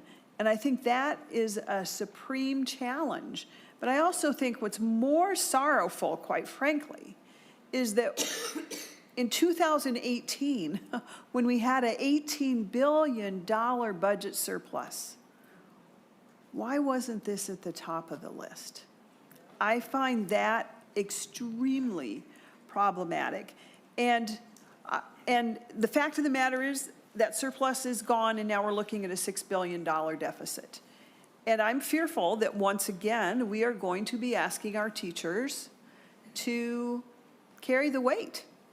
And so I look forward to the authors and all of us in figuring out how we're going to pay for this. How are we going to start moving in the right direction here? And it's a big ask, but I think we're up to it. And again, it's sorrowful that we did not address this when we had the money to pay for it. Thank you, Senator Nelson. We're going to Representative O'Driscoll, and from there to Senator Howe. Representative O'Driscoll, and then Representative Hill. Thank you, Mr. Chair, and I appreciate all the testifiers here tonight. This is my 14th or 15th year on the Pension Commission, and I can tell you that when I got here, attitudes with Democrats and Republicans, House members and Senate members, were literally all over the board. And one of the things that I strive to do in my tenure on here is to bring together both Democrats and Republicans and House and Senate members to leave their pins and medals, if you will, at the door and come in and do the right thing, not just for teachers, but for all of the public employees that we are responsible for overseeing in the Pension Commission. And we've been pretty successful on that. As a matter of fact, I would say we've been darn successful on being able to do that. The challenge that we have is finding the dollars to be able to do what we need to do, not just in the teacher area, but in police and fire. And thank goodness some of our other plans are doing very well. And that's through shared sacrifice, and that's through diligent work of the SBI, it's through diligent work of the commission, and actually the State Board of Investment itself, which is the 4 constitutional officers. One of the problems that I have today is that when we received that $400 million target back in 2023, I understand that we try to do is take care of 3 groups of people, right? The actives, the retirees, and then kind of in the middle, those who may be coming back into the industry and those who have left. What I proposed during the time that we were looking at in 2023, that $400 million that brought the normal retirement age for teachers from 66 down to 65, what I advocated was I wanted to not do the 2-year holiday where we reduced like 0.25% here on the teachers and 0.5% on other groups and things, and actually just leave that money coming in. And I think that today, if I asked anybody in this room, would you have missed about $5 more a month or $6 more a month in your paycheck? The answer would be blank no, right? The answer would be very definitive. But that's money that we still don't have into the plan, that we could actually do something, move the funding needle, have brought it down from age, and I don't know that we would have been able to specifically do this, but brought it down from age 65 to 64 to continue to make progress. Without that money, we don't have the options. Now that is scheduled to blink back on July 1st of this year. And that's today where you heard testifiers talking about 7.75% going back to 8%. So I wanted people to be aware of what that was and where that blink on and blink off is coming from. So that is an important thing, that when we don't put money into the fund from the different sources that we have, there are reasons why we want to do that, to be able to get those pennies turned to nickels, nickels turned to dimes, and so forth. And I'm going to make a statement here today that I have been working with TRA on a long period of time. And I think that there's some leakage that we're experiencing right now in a way that we could put money immediately into the TRA program. And that is when a retired teacher either comes back as a short time or short call sub, or actually comes back and works for any part of a year or a full year, or comes back into service. When they are retired, we no longer collect their contribution, which makes sense. They're retired. Their benefit is set. But what we don't do as well is we don't charge the school district the amount of the district's contribution that could be paid into the plan that could help us to further fund this. If my good friend Representative Leon Lilly is a retired teacher and a principal calls and says, Mr. Lilly, would you be willing to come in today and cover in our home economics class? Knowing my friend Leon, he'd say, what are we making? Is it the foods class? But I jest a little bit. If he says no and he's a retired teacher, then principal goes to the next person on the list 3 minutes later.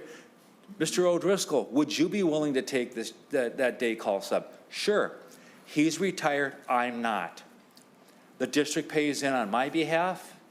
They withhold for me because I'm not a retired teacher. They do neither for Mr. Lilly. That is a way that we can immediately start making up for leakage in the system. If we want to talk about treating the plan and teachers fairly, that is something that we need to do. And I want to thank TRA because they're going to be studying return to work this summer. And this is one of the things that they're going to be putting on their list and bringing back as a part of their recommendations. I've been very vehement about doing this the last couple of years. And all you have to do, and believe me, you probably saw me sitting here looking through all of the handouts that were given to us tonight and doing some quick math on that.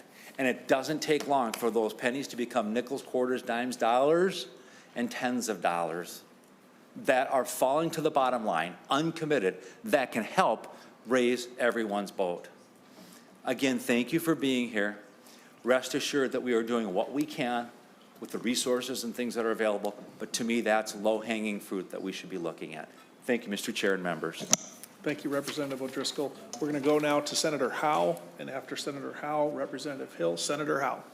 Thank you, Mr. Chair, and I'm going to be much quicker than my colleague over there from the House, that my seatmate, but I will say that many of you heard me say this earlier this afternoon, but for those of you that didn't, I truly believe that we need to change the way we do budgets in the state of Minnesota. And the reason I say that is we fail to take care of our obligations and our commitments and our promises and what we have to cover. And we do a lot of shiny things that look good and make us feel good, and then we can't meet our obligations and the promises that we've made. And that's why we need to change the way we do business in the state of Minnesota, so we do it right and we take care of the people that we've made the promises to.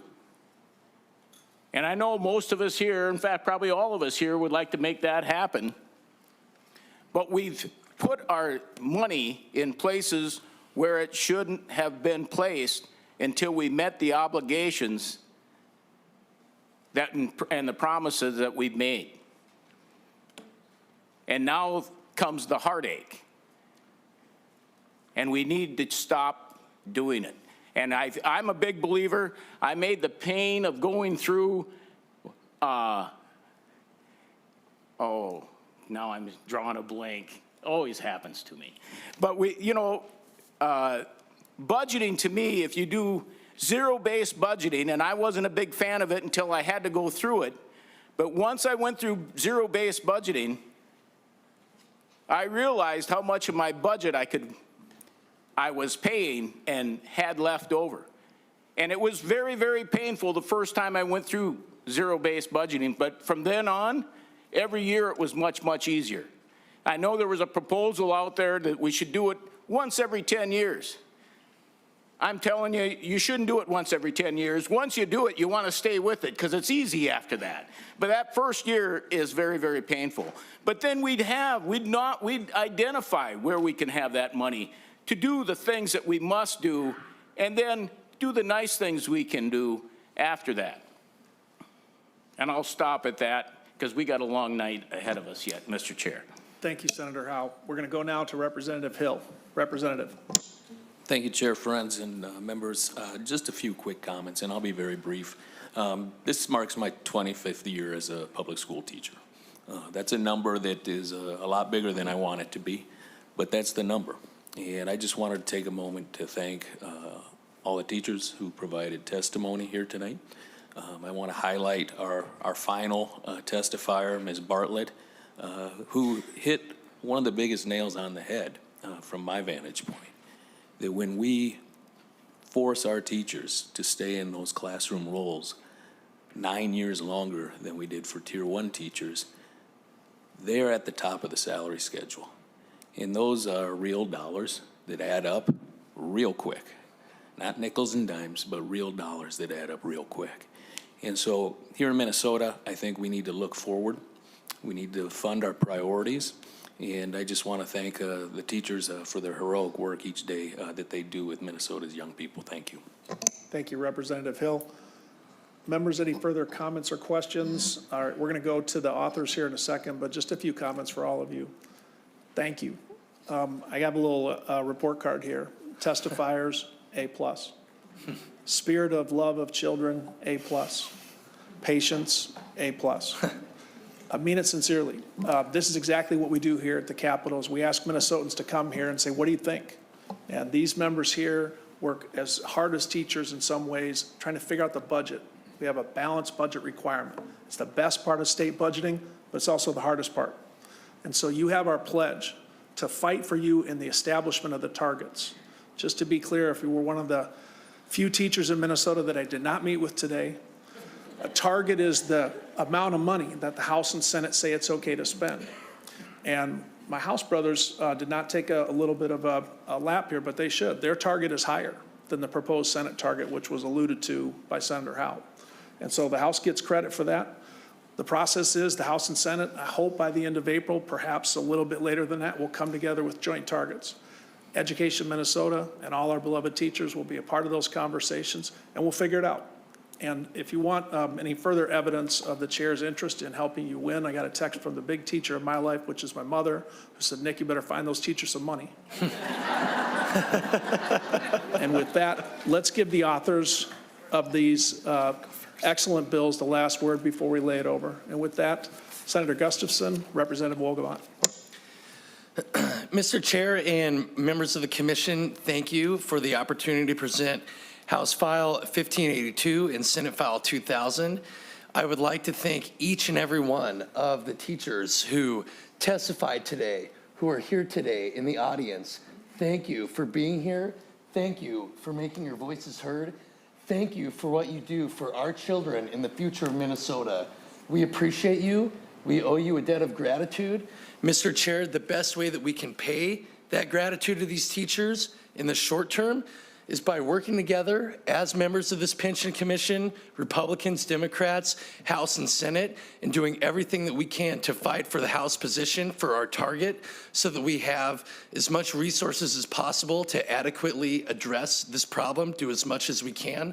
In long term, we need to work together to better fund teacher pensions, to find new revenue sources, to find new funding sources. Because, Mr. Chair, the status quo for educator pensions is unacceptable. We pride ourselves as being an education state here in Minnesota, but the sad reality is that Minnesota teachers are burdened by a system that ranks near the bottom for teachers' pensions nationwide. Mr. Chair and members, we can and must do better. We owe it to our teachers. I look forward to working with each and every one of you to ensuring that all of our educators get the fair, adequate, dignified pension that they deserve. Thank you. Thank you, Representative Wolgamott. We'll go now to Senator Gustafson. Senator. I just want to point out that there's a lot of teachers here, and apparently a lot of their former students are here as well, which is, I think, is great. One of the things that I think we don't realize is that students are watching what their teachers are doing too. We work hard, we put in 8 hours a day. We often are wearing old shoes and old jeans and just trying to make it through the day. And then a lot of us go off and we work part-time jobs to try to make ends meet. And we've already talked to you several times about how teachers just simply don't make a very good base salary.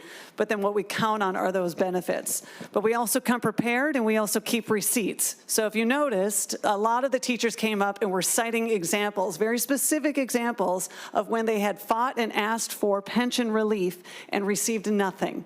They also brought you worksheets and handouts, and I'm sure they had to fight to the copy machine to get those done today. But I don't know if you noticed, one of the teachers brought up, and I thought it was a handout at first, and then I looked at it. It's not. It's over 10,450 signatures from teachers around the state of Minnesota that represent all of your districts, and they are asking today, and many times that they have before, to help them with pensions. If nothing else, a career rule would make a world of difference. And I'm asking you as a Tier 2 teacher, I'm asking you as a Democrat senator, but I'm really just asking you as somebody who cares about education. One of the testifiers said it, and I cannot stress it enough. Student support is teacher support. We all talk about how much we care about teachers, but when it comes time to actually show it, we always find an excuse not to pay for it. Whatever we can do to get this across the finish line this year is important. You talked about the $18 billion. It went to schools. It went to roads, it went to bridges, it went to police. That one-time funding wasn't going to fund this anyways. This is going to take a significant structural change in our budget. That's what we're asking for. So thank you for your time. Thank you, Senator. Thank you, Representative. Thanks, members of the education community. And with that, Senate File 2000, House File 1582 is laid over. Thank you, everybody. Next up, we're going to hear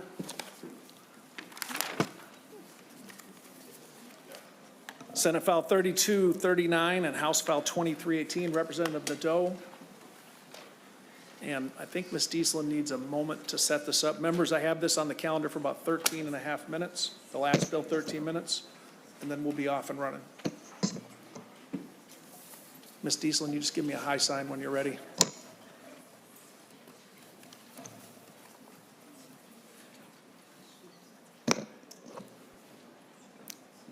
I can start while she sets that up. Okay, Representative, if you wanted, that would actually help us on the schedule. Thank you. Representative Nadeau, I have a 2A amendment here at the desk. Do you want to put that amendment on? I don't, but if someone wants to, I'm willing to listen. Members offering amendments. All right, let's go ahead with the presentation. We can talk about amendments and comments after. With that, Representative Nadeau, to your bill. Thank you, Mr. Chair, and thank you, members. And I'm not going to belabor. We had some great testimony on, why we need to make improvements to we need to make improvements to our teacher pensions. This is House File 2318, and I haven't been on the Pension Commission for a number of years. I've only been in the legislature for 3. But I've been focused on finding solutions to the problems that I think that we face. And this bill focuses exclusively on Tier 2 teacher pensions, moving them forward in an affordable and a sustainable way. It doesn't address past decisions that were made. It leaves them where they belong. It focuses on what we can do, but it also focuses on having the political will to do it. If we don't act, and my testifiers are going to testify to this. If we don't act, our education system is going to pay for the increased cost in long-term teachers staying in the classroom. And the choice we have in front of us, Chair Friends, you mentioned that you gave the teachers an A+. I'd give the legislature a C, because we don't move forward with funding when we should. The House has a higher target, the Senate has a lower target, and I'm going to try to help us increase the big target, because without the money, as Representative Rasmussen says, we can support all the bills we want, but we have to have the money. And so it's not part of this bill, but it is included in this bill somewhat. We have House File 2201. And there's going to be a lot of people that are going to look at this and say that this is an unfair thing to do. But our job, I think, is to make those really hard decisions. We need to take all that evidence in. We need to listen to testifiers. We need to listen to the people that are delivering services, in this case teachers, and we need to make those really hard decisions that actually keep our education system moving forward. And House File 2201 is a simple bill that actually caps universal lunches at 500% FPG. And that frees up over $111 million per year. All right, so that's my funding source. There's other funding sources that we have looked at. The governor cuts QComp. That's $73 million a year. All right, so if we want to prioritize a structural change in the way that we treat teachers, there's tools out there to do it. And we can do it if we want to. And so that's what I'm offering. House File 2318 is a career rule. It provides an unreduced pension at 62 and 30. It increases the employer contribution by 1% roughly, and with that, we can go through the details of the bill. Thank you, Representative Nadeau. We have testifiers. I can't tell if you're waiting on some audio visual here, or okay. Are you? Start with Paul. Okay. Our testifiers include Paul Peterson, Mr. Peterson, if you could please come forward. Also show Caitlin Snyder, Phil Tensick, and Dr. Jess Riddlehover. Hope I'm saying that right.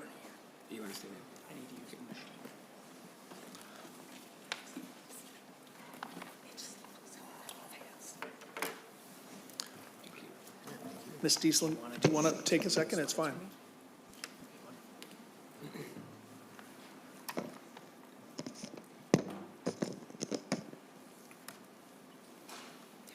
Okay.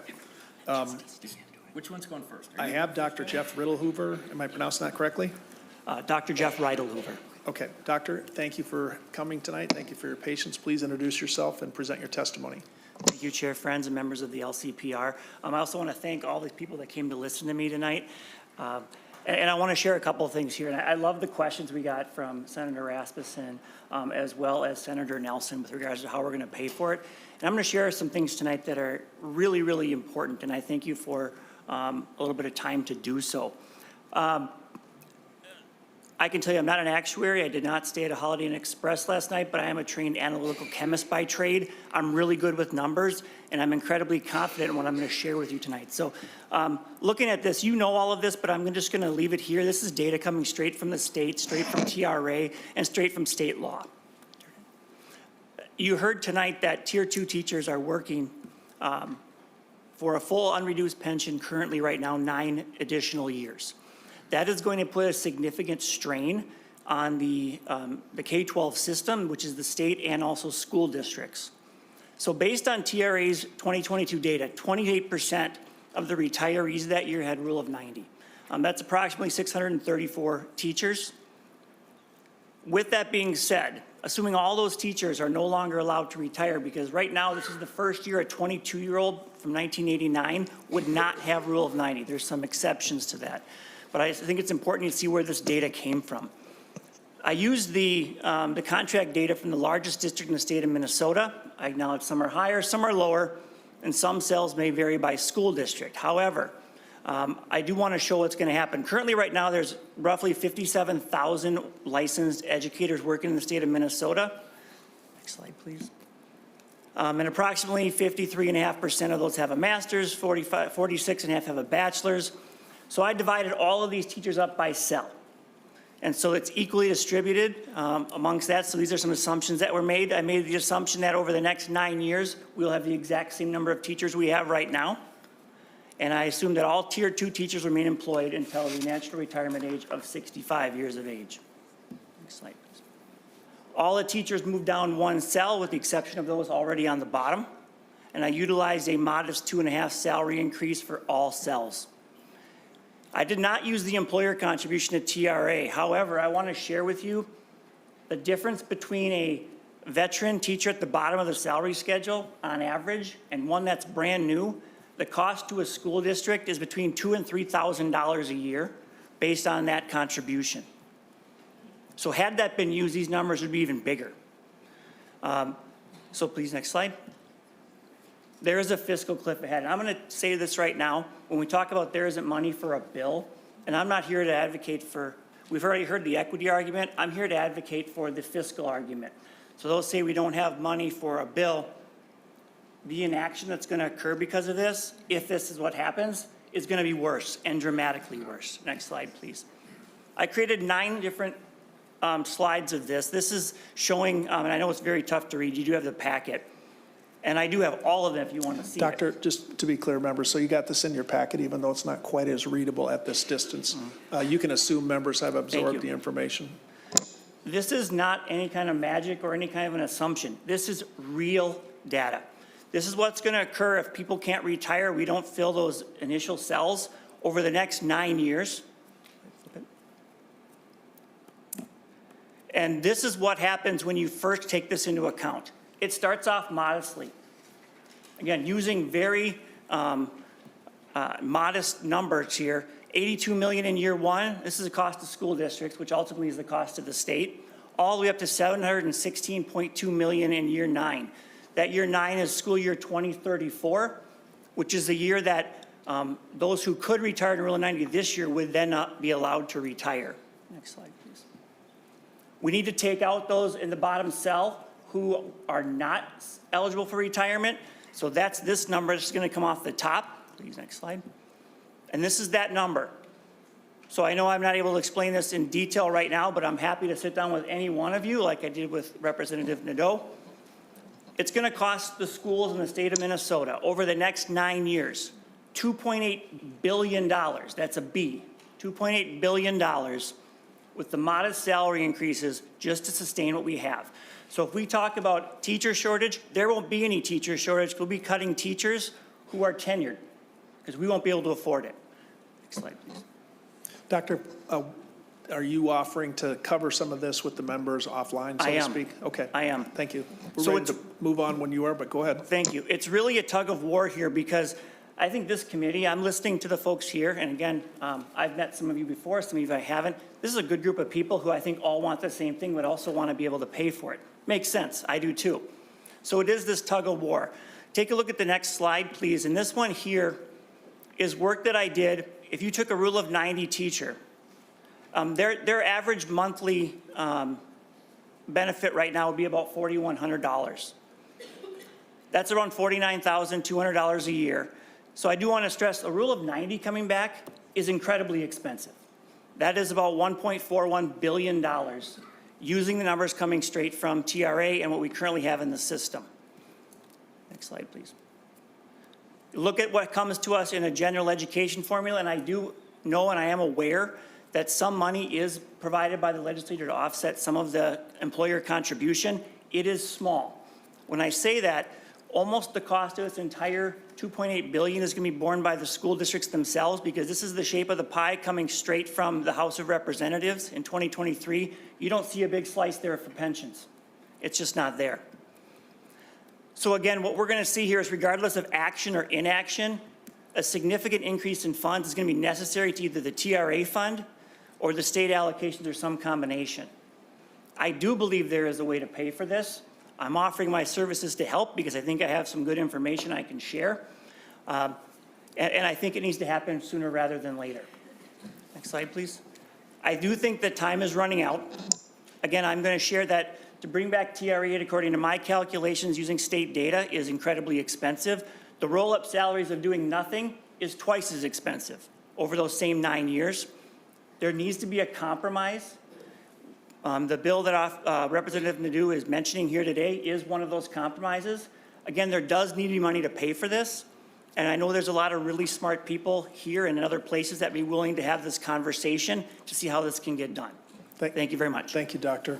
Okay, members, we're still hoping to move this through, lay it over, and have one other bill here, so about 20 minutes, give or take, total for tonight's pension hearing. Thank you, Doctor. We have Paul Peterson, Caitlin Snyder, Phil Tenzik. Mr. Peterson, welcome to LCPR. Please introduce yourself, hoping for a couple minutes testimony. Yep, Paul Peterson, International Falls, and it's going to be kind of hard to follow that up with an emotional argument, but Unless you're counting state high school boys hockey championships, in which case International Falls would have the upper hand. True. I'll try to get home by 2:30 tonight, and we'll see how long it takes me. All right, I'd like to start by thanking members of the LCPR for putting time and effort into TRA pension bills and listening to TRA members today. And I want to be clear, and it was mentioned earlier, that Minnesota does not have a normal retirement age problem. There is no NRA problem. We have the same NRA as Wisconsin. We have the same NRA as Iowa, North Dakota, you name it. What we don't have is we don't have a career rule. 30 years of service like in Wisconsin where the penalties are reduced linearly, or in Iowa where you can go 55-33, 58-30, or 62-20, for example. We do not have an NRA problem, career rule problem. Teaching is not what it was 10, 20, and especially 36 years ago. Many teachers are dealing with levels of behavior, disruption, physicality, negative parental engagement, and mental stress that leads to burnout. This was not a concern when Tier 2 was created. I can't imagine dealing with what I'm dealing with today when I'm 60 years old. Tier 2 teachers did have the rug pulled out from underneath them if they were hired before 2013. Up until 2013, all TRA benefits were calculated and augmented so that regardless of the age you retired, you were paid an equal cash value for benefits by your mid-80s. If you felt you had to leave service early, your benefit was protected by growing annually. This used to be TRA's rebuttal to having a high age-only benefit structure with no career rule. Well, inactive members' benefits grow until they collect. When I started, I ignored veteran teachers telling me to run since I didn't have the rule of 90. I accepted that, but I understood how the benefit structure worked. Little did I know, change was on the way for Tier 2. I want to be clear that I support all career rule pension bills, especially 60/30 unreduced, but I'm testifying today specifically on behalf of 62/30 unreduced and also 60/30 reduced. I'll just add that in here since I'm not on later. Even if these bills were 100% paid by the state, Tier 2 teachers would still be paying the majority of the normal cost of their promised benefit. And just so everybody's aware, just in the state of Minnesota, for teachers hired today, there are 3 tiers of teachers that are hired. A teacher that works in the corrections or the prison system can get a TRA level benefit after penalties at the age of 52. A teacher in St. Paul can get TRA level benefits at the age of 62, which just leaves TRA teachers at 65 and no other option. Regarding 62 and 30 unreduced, I'm not going to try to name all the bills, especially when there's 4 of them. An unreduced annuity at age 62. I support this bill as it is an affordable bill that'll finally get TRA members an unreduced career rule and it's paid for by the employer. Going back to 2013 with an NRA of 66, this will be the equivalent TRA benefit members were promised if they stopped teaching at 58 and collected at 62. Again, that's with an NRA of 66. And I leave it up to you guys to find cuts or new funding that you can find. Potential, maybe we want to look at positions that are duplicates among the pension system since we have 3 doing the same thing. This bill will give TRA parity with St. Paul, albeit 2 years later. This bill should be the minimum level of reform acceptably accomplished this year. By this age in service, North Dakota has no penalties, South Dakota has no penalty until 2047, Wisconsin has no penalty, and Iowa has no penalty. Regarding 60/30 reduced, it's a roughly 18.8% or 20.8% penalty depending on hire date. I appreciate and support this option as an almost free fallback option, but to at least offer some relief if no one's willing to find money. The biggest light of this bill Mr. Peterson, we're about 3 minutes. If we can move forward, appreciate it very much. I know no problem. I'll just try to wrap it up here. The light at the end of the tunnel for that one for me is that it reduces the stranglehold on age 62 retirements for Minnesota. I do just want to finish up then. I'll skip ahead. I thought I had a little bit more time. My bad. That we ultimately need a career rule. We need a light at the end of the tunnel. And I really would honestly invite any of you to invite the WRS, Wisconsin Retirement System people here to explain how to run a phenomenal retirement system. Literally 100% funded, generational equity, 57/30 linear penalty reduction, average of 4% COLAs over the last, I think it was 4 years. Invite them to give a presentation. Thank you. Thank you, Mr. Peterson. Go Broncos. Our next testifier is Caitlin Snyder from Education Minnesota. Ms. Snyder. Thank you, Mr. Chair. My name is Caitlin Snyder. I am representing Education Minnesota and our 84,000 educators across the state. Of that 84,000, 70,000 are teachers, and about 150 were able to come here today to lobby you on the need for pension improvements. To be clear, the bill that was heard previously by the LCPR House File 1582 is the official recommendation of Education Minnesota and our Pensions Advisory Group. But we are fighting for the strongest career rule for teachers that we can accomplish this year. And so we appreciate the work that Representative Nadeau, Representative Myers, Senator Abeler have done in this area to make this such a bipartisan issue. There are 78,000 active or deferred teachers in TRA. They deserve a career rule that honors their service to their students and keeps mid-career teachers in the classroom. There was a TRA costing of this proposal in November under an older evaluation, so put an asterisk on this, but I found that the annual cost of this bill would be about $63 million, which is almost perfectly half the House target for pensions. This bill would also align benefits between TRA and St. Paul TRA, and we are thankful to have this conversation. Thank you. Thank you, Ms. Snyder. I have Mr. Tenzik listed as a testifier. Mr. Tenzik, do you want to testify? All right. Mr. Chair, will we be able to ask questions? Senator Nelson, yeah, I think let's finish up our testimony and then be available for member questions. There's also one amendment at the desk, so let's put it in the shape the authors want it. Mr. Tenzik, welcome back to LCP. Members, thanks for having me back. Phil Tenzik, Director and CIO of St. Paul Teachers Retirement Fund. First, I'd like to thank the testifiers, both in person and written. It was a great support, and they provide a much more compelling argument for why we need pension reform than when I come up here and give you my facts and figures that I try and wow you with. Secondly, would note that this bill does provide parity for the benefit portion, that all teachers in the state would now be able to retire at 62 and 30 with no penalty. However, it does not provide parity in how it's funded. Currently, our teachers will pay 1% of salary for their 62 and 30 benefits starting this July. This bill would have the employer pay it for TRA members. And so we've introduced an amendment that would allow our members to receive the same benefit at the same price the TRA members would as proposed. Thank you, Mr. Tenzik.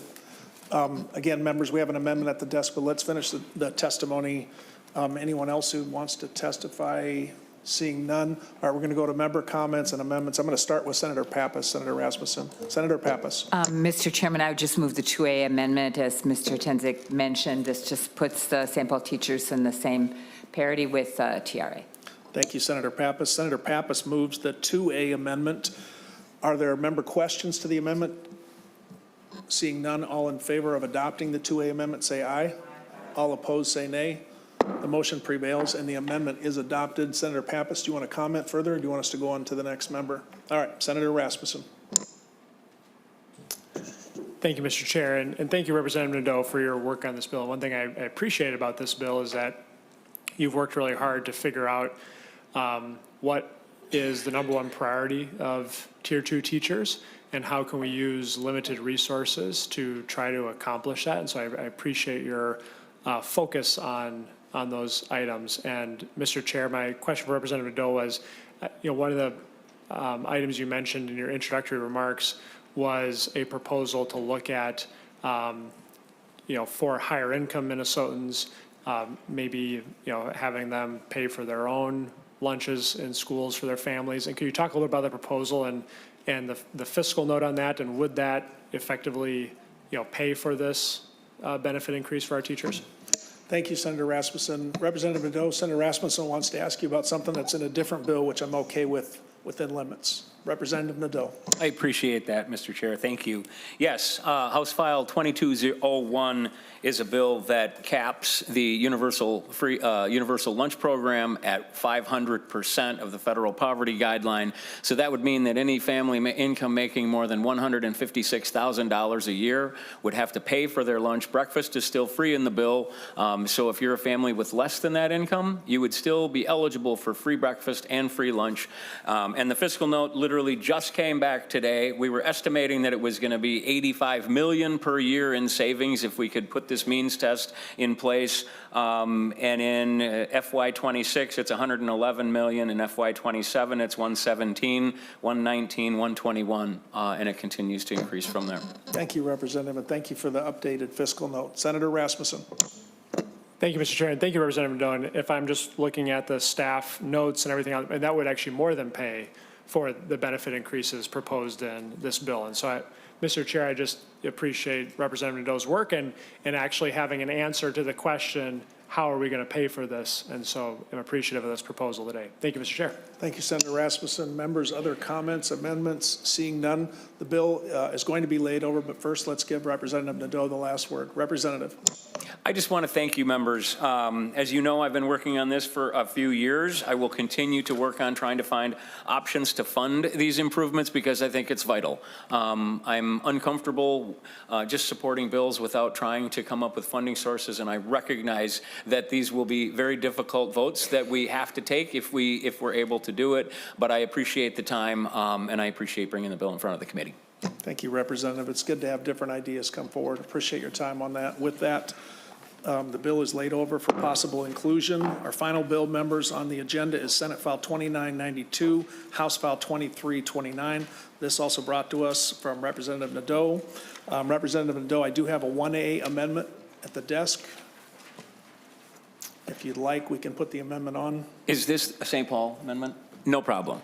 All right, members, the motion is by Representative Nadeau to offer the 1A amendment to Senate File 2992, House File 2329. All in favor of adopting that amendment, say aye. All opposed, say nay. The motion prevails. The amendment is adopted. Representative Nadeau, to your bill as amended. Mr. Chair and members, thank you. This is I consider this to be a stopgap. Currently, in current law, there is an option for an early special retirement that teachers can take at 62 and 30. It is a reduced, because augmentation is calculated into it, it's a reduced penalty. So it's about a 10.4% penalty that a teacher reaching the age of 62 with 30 years of service would have. The COLAs are automatic. They start immediately with this benefit. And so what this bill did right here is, because I'm hoping that we're going to pass a career rule at 62 and 30, this bill right here would enhance the early special retirement benefit and ratchet it down to 60 and 30. It would still be a reduced pension benefit. It's not changing that. It would be super cost effective. I think that TRA estimated the cost at being somewhere around $30 to $33 million. This bill also has a delayed COLA in it, so that would reduce the cost further. I don't think it's this is a stopgap bill that I hope we do something much better, but if we can't do anything, members, if we can't do anything, we need to do this. We need to make sure that for those teachers that have to retire at 60 and 30, they have a better reduction or a less reduction than what they would face today. And that's what the bill is, Mr. Chair.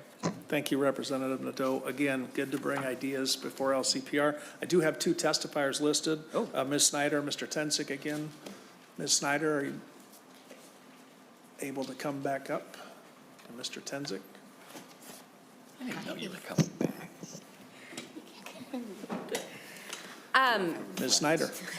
Mr. Chair and members of the committee, Caitlin Snyder with Education Minnesota. I am genuinely happy to be here on Representative Nadeau's bill.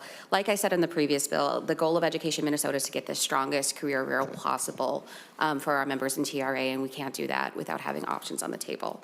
I appreciate the work that Representative Nadeau and Senator Pratt have done to make this topic so incredibly bipartisan and bicameral. The 3 TRA-related bills that were heard tonight have a total of 47 distinct House authors and 15 Senate authors. I want to thank the authors of the LCPR and all of the teachers behind me who have worked to elevate this issue. You've heard from 165 active teachers tonight between public testimony and the written testimony. You've heard from Education Minnesota, the Minnesota Association of School Administrators, Minnesota Rural Education Association, and the school principals. I urge the Senate and Governor Walz to adopt the House target and pass the strongest career rule for teachers we can this year. Thank you. Thank you, Ms. Snyder. Mr. Tensick. Phil Tensick, Executive Director, St. Paul Teachers Retirement Fund. I would just say that as the last bill of the night, we'd still consider this to be a pencil-worthy bill. So we do support it. And I'll pre-answer the question. It would cost about $1.2 million to add St. Paul teachers to that bill. Thank you, Mr. Tensick. Members, that's all the listed testifiers. We're going to go to commentary and questions. It's our intention to lay the bill over. Senator Nelson, did you want to speak? No, I will follow up privately. Thank you, Senator Nelson. Any other members with questions or comments to Senate File 2992? Representative Nadeau, nice job. Would you like to make any closing comments before we lay it over? Just thank you, members. We're going to keep working, and hopefully we'll get a bigger target, and hopefully we'll be able to get some, some improvements for teachers, and I just appreciate the time. Thank you, Representative. With that, members, Senate File 2992 is laid over.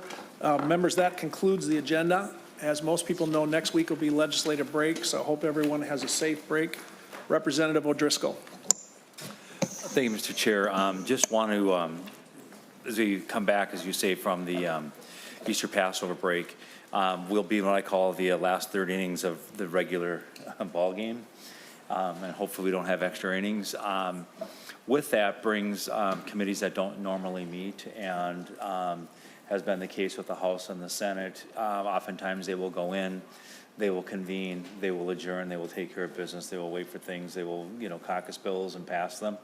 There is a possibility that order of business in both the House and the Senate could interfere with the timing on this and the location of this. So we may want to look at calendars to try to do something in meetings that are more toward the day earlier before the House and the Senate go into session to avoid problems and delays with the important work that this commission is going to be doing.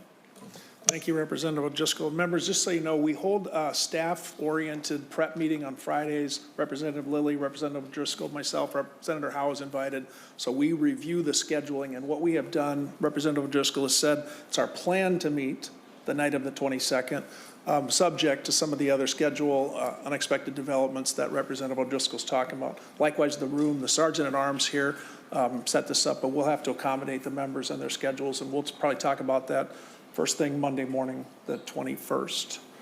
Representative O'Driscoll. Again, just procedurally, it would be easier for both the House and the Senate if we were able to meet in the Capitol building to facilitate that move between commission and or Senate floor and or House floor. I believe it's appropriate to meet over in the Capitol, and I think the conference committee process was one that we were looking ahead to. So you have my pledge on that. Also, we'll need to get the House target adopted by the governor and the Senate, and with that, we can go do some work for these fine people. That last part's not a given. If the Senate is so inclined, they can certainly up the price of poker if they want. I don't think anybody here tonight will be disappointed on that. No, and I think the testimony tonight was really excellent and brought the humanity to the work that they're doing here. With that, we do hope on the 22nd, members, to hear some motions approving changes to our actuarial assumptions, some valuation of pension plan, and then legislation recommended by MSRS on the correctional plan eligibility work group. If there is no other business, and there isn't, this meeting is adjourned. Thank you, everybody.